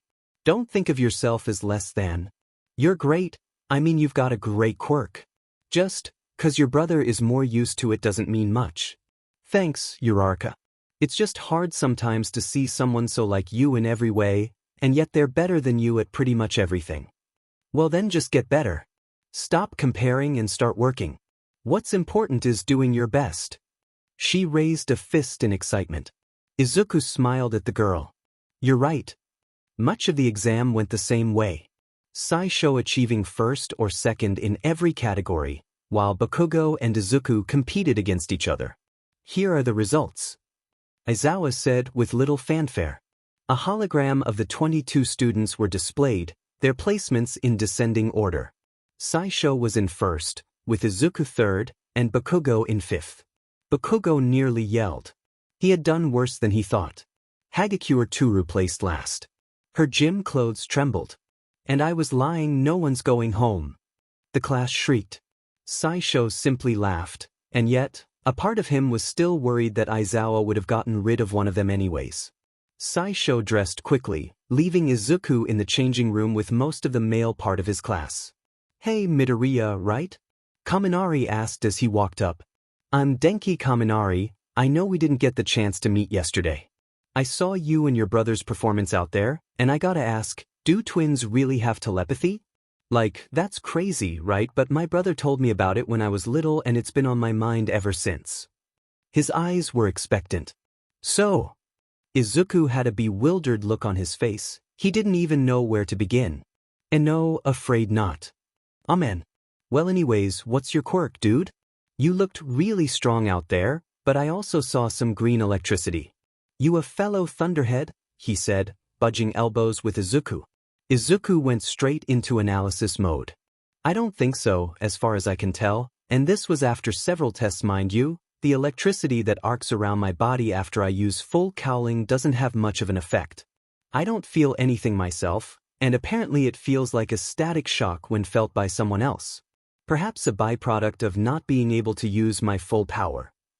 Whoa man, slow down. I guess not. Also, that last part about full power and all that? What's that about? By now, several other boys had gathered around, intrigued by Izuku's mutter spree. You saying you're capable of more, Midoriya? Kirishima said. Oh yes, me and my brother both have energy stockpilers, but we're only capable of manifesting partial amounts of the energy in a limited number of ways. If we manifest more than what we're capable of, then it could lead to injury. Izuku felt glad that he managed to remember the explanation that his brother came up for his quirk. It would help explain how he got more quirks in the future. That's cool. How much can you and your brother use? Right now, I believe I can use 10%, while my brother has control of probably around 35%. Honestly, I doubt he even did his best today. You guys aren't even at half power? Kaminari yelled incredulously. Why can your brother use more? Kirishima asked. We're both late bloomers, but his quirk manifested 8 months before mine, while I only got mine a little over a month ago. You only got your quirk a month ago, and yet you still outperformed most of the class? Manly. Izuku blushed as he was patted on the back. He never got this much praise and recognition in his life. After everyone had left the locker room, Saisho returned with some spackle and a putty knife from his backpack and went to work repairing the peephole in the wall that connected the girls' room to the boys'. Not again. The group had gathered back in the classroom. Some were milling about, talking to others. Most were getting ready to leave. Izuku stood near the front of the room talking with Ochiko. He said something and she laughed. She complimented him and he blushed. Saisho watched this all happen from the sidelines. A sad look remained on his face. He walked up to the pair. Saisho put his hand on Izuku's shoulder and turned away from Ochako. He whispered in Izuku's ear, "Get her number." He patted him on the shoulder again, pulled back and smiled, before walking away. Ochako stood there puzzled. Hey, Uraraka, do you think we could, exchange contact info? Oh yeah, of course. Here. She took out her flip phone. Saisho cringed, remembering Uraraka's financial situation. Was that another thing he should solve with his foresight? Or was that too invasive? Maybe he should ask Nizu. He thought back to the other times he went to him, how Nizu seemed to have better foresight than he. He shivered. Maybe he shouldn't ask Nizu. Hey, Midori. Mina called, jogging to catch up to him as he walked down the halls. Oh, hey Ishido. Thanks for earlier. I would have felt horrible if I really believed that Mr. Aizawa was going to kick out Hagakure. I can't let him do that to my girl, you know. Saisho smiled. No problem. And good job out there. You managed to find some pretty good uses for a non-physical enhancing quirk. You're pretty clever, Ishido. A hint of lilac dusted Mina's cheeks. Really? Me clever? As in smart? Yeah, of course. Wow, I don't think anyone's ever said that to me, Midori. Saisho turned his head to Mina as they walked. A confused look crossed his face. Why not? You're clearly smart enough to get into UA. This place has a 0.5% acceptance rate, and not all of that is from the practical. I think you're underselling yourself, Ishido. You're far from dumb, and if anything, you're pretty clever. If you have trouble with school, you just need to learn what works best for you, and I'd be glad to help you out if you need it. Saisho knew that Mina struggled with her education and how she viewed her intelligence. He hoped that he could help her. In that way, Mina turned her head away from Saisho. Thanks, Midori. Hey, Sho, where are you going? Himiko called from behind him. We live at the same place. Were you going to run off without us? Izuku trailed behind Himiko. Oh hey hot pink, how's it going? Himiko said as she leaned on Saisho's shoulder. Saisho turned away from the two, still shouldering the weight of Himiko, before turning to Izuku and raising his eyebrows in question. Izuku had a great big smile and a piece of paper stuck in his hand. Saisho smiled back at him and tried to ignore the knots in his stomach. The next day, him coming through the door like a normal person. It's All Might. And he's in his Silver Age costume. Ah, good, someone appreciates the classics. He thought. Certainly not my agents. Today we'll be starting your hero training, first up, combat. He announced to the class. But first, you can't expect to fight crime without looking the part. With that, you'll need costumes. He suddenly pulled out a remote and pressed a button. Out of the walls, 22 different cases appeared out of the walls. Get suited up and meet me at Training Ground Beta. They all shouted at once, Yes, sir. Saisho began his suiting up process. This new design was similar to the ones he used before he was sent back in time, but less advanced tech and purple instead of green. Due to Saisho's experience at suiting up and the fact that he knew that you often needed to be ready on the fly, he was the first out the door and in training ground beta. Just in time to watch everyone else leave in their new suits. Saisho stood beside All Might. It's nice to see this again. All Might looked back down at him. See what again, young Midoriya? The suits. Saisho nodded. That, and what we all looked like before we realized we'd have to grow up way ahead of time.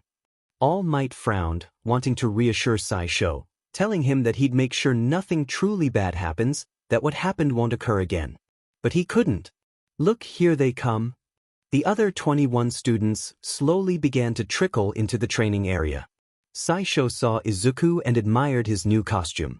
He remembered back to when he and Izuku began brainstorming costume ideas. So, I was thinking, purple. You only think of purple when redesigning yourself. Well, someone took green. You voluntarily took purple. You're the one that came up with a different name and color palette. Well, whatever. It still stands. Purple, maybe some white accents. Obviously some of the tech of my last costume can't be replicated just yet, but I'll make do. What about you? I'm not sure yet. I have drawings, but... You kinda just want to see what you end up having in the future? Yeah. Okay, start here. Midoriya suit, MK.4. I like it. Good. In that case, we should probably tell Mom not to buy you a suit in the future if you're just going to use this one. She does that. Yeah. I love Mom, and it was really nice of her, especially how she constantly supports our dreams. Boo it. It looked homemade? Just a tad. Saisho grinned. This one looked a lot less homemade. All of you are looking like real heroes. Great work. Izuku's costume was pine green, with black and maroon accents. A half-face gas mask and goggles. Saisho had advised him to invest in those for when he inevitably got float, hung around his neck. His arms and legs were reinforced to alleviate some of the burden from his attacks, as well as the padding in his gloves. Saisho hoped all of this would reduce the amount of injuries that Izuku would get, but knowing himself, even though he and Izuku were one and the same, just different in experience, it still hurt him to see someone else get hurt and permanently damaged like he did. He hoped beyond hope to change that. Izuku walked up to Uraraka. Hey Uraraka, how's your dash? Izuku let his eyes wander longer than he should have. Costume? He squeaked. Uraraka scratched the back of her head nervously. I like it, but it's too tight. Something to do with adding pressure to certain points to reduce nausea, they said. I don't know if I buy that. You, could always wear something over it to help? Please wear something more, please. Ooh, good idea. I could get a matching overcoat, it could at least help in the winter. Jairu walked up to Saisho, who at this point had rejoined the class. Nice costume, freckles, a bit like your brother's? Saisho smiled. Yeah. Me and him are gonna try and make it big together. Maybe one day we'll figure out what makes us different, but for now, we're gonna work on getting better together. I have to be there for him, you know? Part of being the big brother. Jairu began twirling her earjacks between her fingers. Cute. Saisho thought. But I thought you two were twins? I'm, a couple minutes older. Jairu nodded her head. Well, that's what I find cool about you, dude. You like to take charge. Saisho broke eye contact with her and blushed. Thanks. Saisho. Himiko approached, waving madly as she jogged over.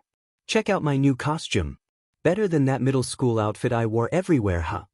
Himiko was wearing a dark, navy blue bodysuit, thin, but not skin-tight for better use of her quirk, with armor padding on the chest and forearms. The belt around her waist held several syringes, a taser, and some small knives. A satchel on her back contained medical supplies. Saisho had forced her to bring those if she was going to fight with knives. It looks great, Himiko. What's up with the blue? Pisich, everyone knows that if you want to do true stealth, you wear dark blue, not black. Right? Everyone.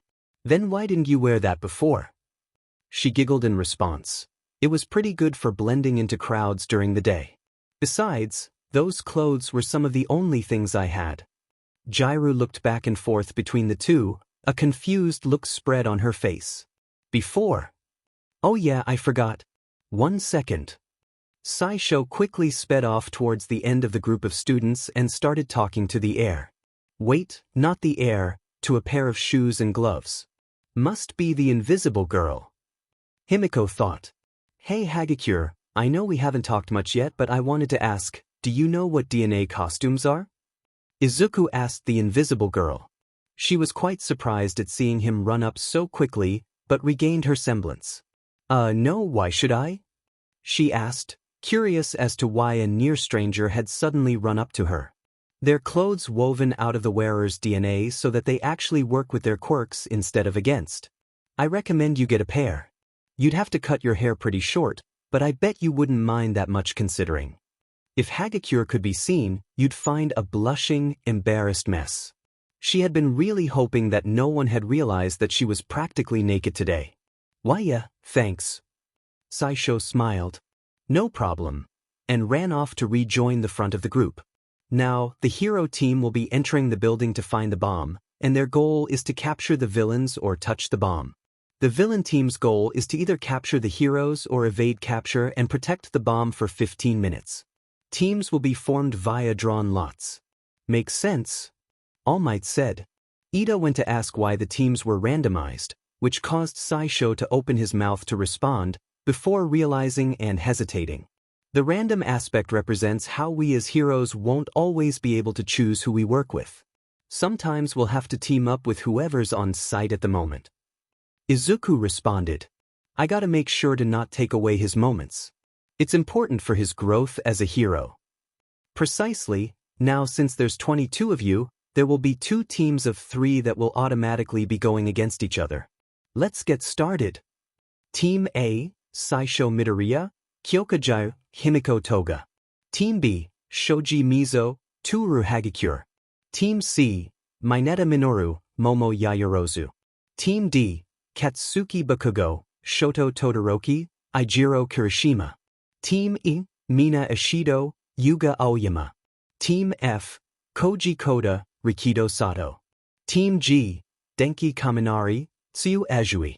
Team H, Fumikage Tokoyami, Ida Tenya. Team I, Izuku Midoriya, Ochako Uraraka. Team J, Hantasiro, Ojiro Mashireo. Okay, so maybe Saisho influenced the results a bit by secretly using Black Whip to rig the pickings so that he could fight Bakugo and Todoroki at the same time, but in his mind, this was for their betterment. Okay, maybe it would help make himself feel better if he trounced Bakugo a little bit, but this was mostly about making them see the errors of their ways. Mostly. He didn't expect to get paired with both Himiko and Jiru because of it, though. Also, Izuku and Ochako still got put together. What are the chances of that? Yo, Freckles, you're muttering, Jiru said. Himiko smiled. He does that a lot. Oh, sorry, didn't realize. Jiru held a reassuring grin. It's no big deal, dude. Honestly, I kinda like it. It's like ASMR, you know? Saisho's cheeks tinged pink. Oh, really? Thanks. Was I always this way around Jiru? Also, what was that about Izuku and Uraraka getting together? I wasn't really listening. It's nothing much, for now. You just keep getting more mysterious, mystery boy. What, you think those 2 got the hots for each other already?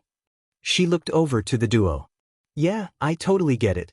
They'll be engaged before we graduate. Yeah. It'd be nice for one of us to get a significant other. One of us? Aren't you and Himiko already a thing? Saisho squeaked in alarm, before Himiko sighed dejectedly. I wish, but he's too much of a scaredy cat to do anything. Her eyes and smile suddenly raised, her face turning mischievous in nature. Why, you interested? She wiggled her eyebrows suggestively.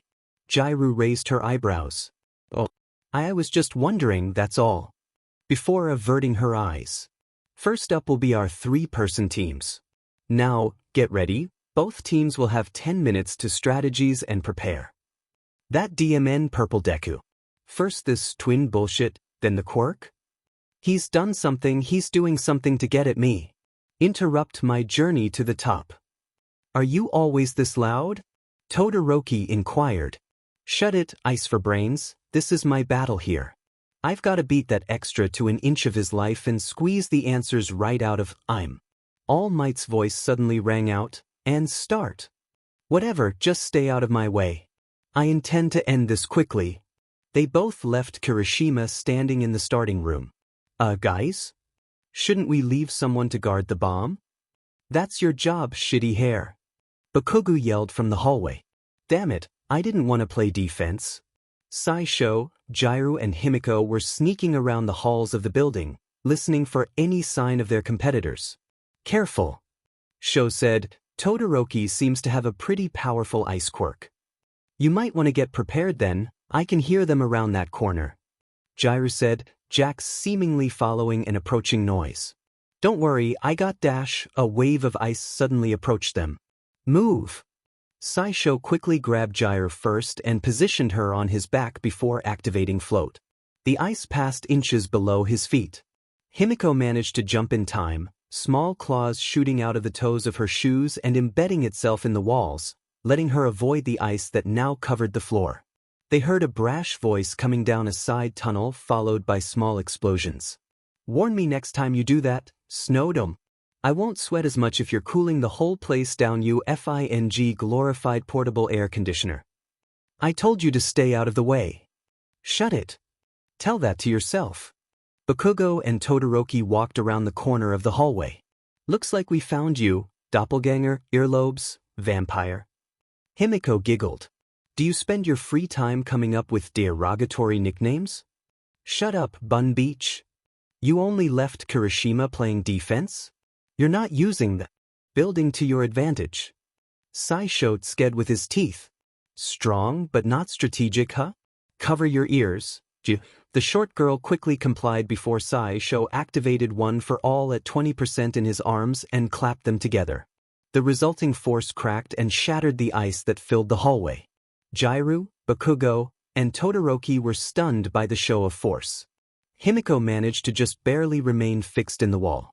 Saisho quickly floated upwards and punched a large hole in the roof to the next floor. Go, Jiraiya, find the bomb. I'll keep them here. Jiraiya leapt off his back and pulled herself through the hole in the floor, hesitating a moment before running off to search for the bomb. Himiko, go around, try to meet up with Jiraiya. I'll hold them off. Himiko simply nodded before jumping off the wall and doubling back the way they came. She trusted in his judgment, but at the same time, she really wanted to bloody those two up. You seem quite confident in your abilities, Midoriya. I fear that you have overestimated yourself. Todoroki said. Saisho laughed. No, if anything, you've overestimated your ability to beat me without your flames. Todoroki flinched. His eyes lost their cool before refocusing. How do you dash? Oh, shut up already. Bakugo interjected. I'm gonna have so much fun beating your butt. Try me. Bakugo blasted forward before Saisho did, but Sho arrived faster. Bakugo didn't even have time to swing. A blow landed on his gut, causing him to crumple quickly. He struggled to contain his lunch. Come on, Kacchin, that's all you got? Didn't take much, did it? Bakugo looked up from where he was kneeling on the ground. His eyes strained with rage. I'll kill you, you the faker. He got to his feet. I'll beat your demon's secrets out of you. I'll make you tell me what the F is going on, then I'll put you 6 feet under, you demon villain. On the other side of the communication system, All Might gulped. I didn't think about what would happen when someone who knows the Midoriya family finds out about Saisho. I might have to stop this fight before it gets too out of hand. No matter the outcome though, I am for sure getting young Bakugo into some counseling sessions with Hound Dog. I thought I already told you, Kacchin. Saisho didn't like using this nickname anymore, but he knew how angry Bakugo got from it. Didn't I? I kinda have a habit being too forthcoming with you, even when you don't deserve it. What the F are you talking about? Bakugo grit his teeth. Saisho chuckled to himself. Sorry, just something I noticed. Kind of an inside joke, you could say. Move out of the way, Bakugo. I'd rather you not get in the crossfire. Shoto said from behind Bakugo. Send ice my way and I'm blowing it up. This fight is between me and him. Bakugo spat, refusing to take his eyes off his target. I think you've misunderstood the objective of this assignment. Shoto said confusedly. Bakugo ignored him, for once. Saisho got into a fighting position, fists raised, one foot behind the other. Why don't you try that again, Kachan? Bakugo screamed in rage. Rag, shut the hell up, you be.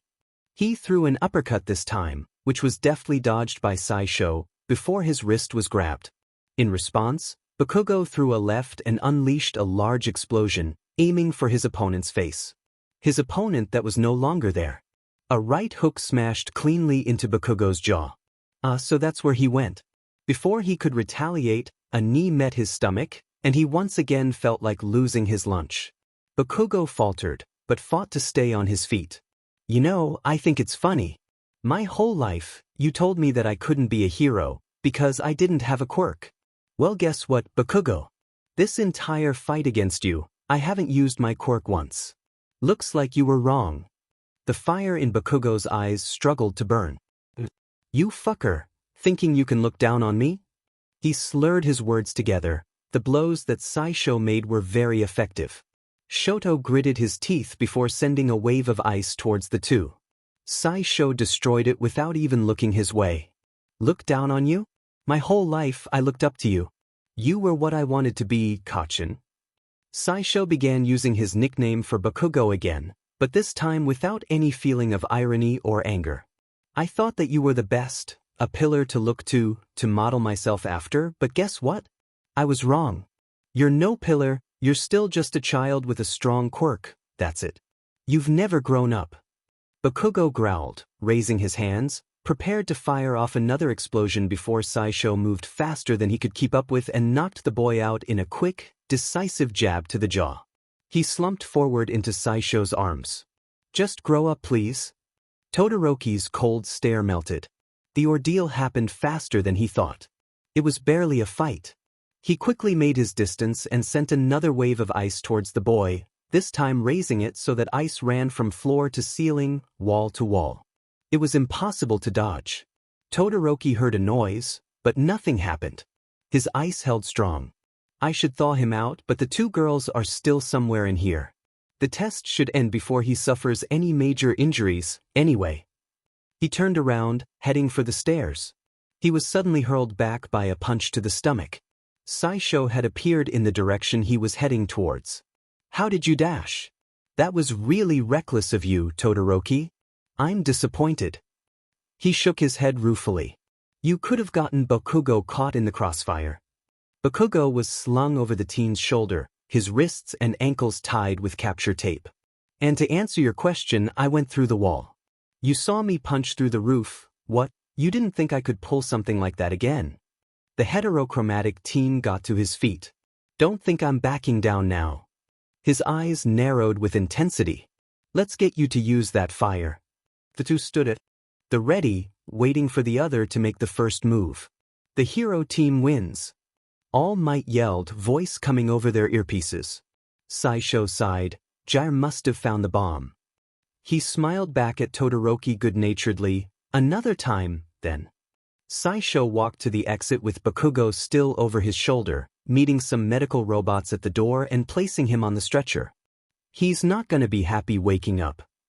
Himiko and Jair jogged up to him as they walked out of the building. Nice job, guys.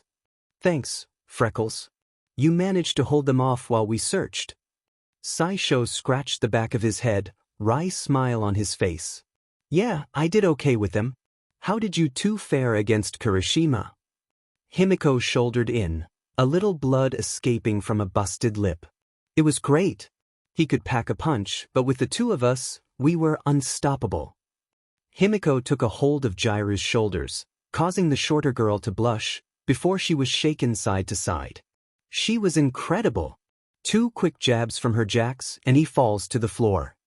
Jairu stammered, flustered at the high praise. I was nothing really. Please. My knives would have done nothing against his quirk. It would have been a battle of attrition, which I would have lost without you, girl. Himiko finally removed her hands. Plus, it was pretty attractive. Jairu flushed harder, and Saisho deadpanned. Himiko, you have to stop that. What? Speaking the truth. Next up, Team H as the heroes versus Team I as the villains. Izuku started planning how this encounter would go as soon as he heard who they'd be up against. Both Tokoyami and Ida have very strong, combat-based quirks, but they don't have any real form of reconnaissance. It might be best to just hide the bomb in a strategic location and use distractions and skirmish tactics to keep them guessing. Ida is pretty fast, but he seems to struggle with cornering and maneuvering. Maybe surprise attacks around corners can throw him off. Additionally, Tokoyami's quirk is reportedly shadow-based, implying that, like shadows, its strength can be altered based on the intensity of light. In that case, Ekaru, Dikairu, Ochako shouted, finally getting through to Izuku. Oh, sorry, kinda spaced out there. He smiled sheepishly while scratching the back of his neck. It's fine, I just wasn't sure if you were breathing. Ochako laughed cutely, causing Izuku to go a little jelly in the legs. Got any plans? Izuku recovered and put a hand to his chin. Yeah, I think so. Hey, Kaminari, right? Denki Kaminari turned to see the larger twin of the class approach him. He wore an amenable smile and easygoing attitude. He seemed chill. What's up, man? He said in an attempt to max out his cool factor. Just wanted to give you some tips. I saw in your fight that you kinda went all weird there after you let out that big attack. Mind if I ask what's up with that? Kaminari suddenly felt embarrassed. Oh yeah, yeah, no, that's what happens when I overcharge myself, you know? Electricity goes through my brain, short-circuits it a little. Cool, not what short-circuiting means, but I understand. Well, listen. Have you ever tried conductive shoes? The rubber soles of your sneakers could be acting as a resistor, causing more amps to pass through your body, and therefore your brain. Kaminari's eyes went wide. I've never tried that. Saisho sighed mentally. Course he hadn't. Never change, Kaminari. We'll try it. If that doesn't work, speak to the support specialists in charge of your gear. Electricity-based heroes are pretty common, so I bet that they've dealt with the same thing before. Thanks, man, you're the best. No problem. Tokoyami didn't hate bright places. He wasn't the one whose size varied in relation to a room's luminosity, that was dark shadows thing, but at the same time, he didn't feel safe in bright areas. It sometimes felt like someone was disarming him. It put him on guard. So, that is to say, he was very much on guard when he and Ida walked into the building only to be met with every single light in the whole place turned on. Matters not, Dark Shadow, who actually prefers the name Yuri, but goes along with Tokoyami when he wants to be edgy, could just take out the lights as they went anyway. But the ground, for some reason, the ground was packed and cratered, stones covered the floor, crates placed every so often so that one couldn't run in a straight line for long. They hadn't spent their prep time just waiting and strategizing, it seemed. Already, Tokoyami was stumbling slightly. He looked back at Ida. He'll have trouble here too. He'll have to watch his every step.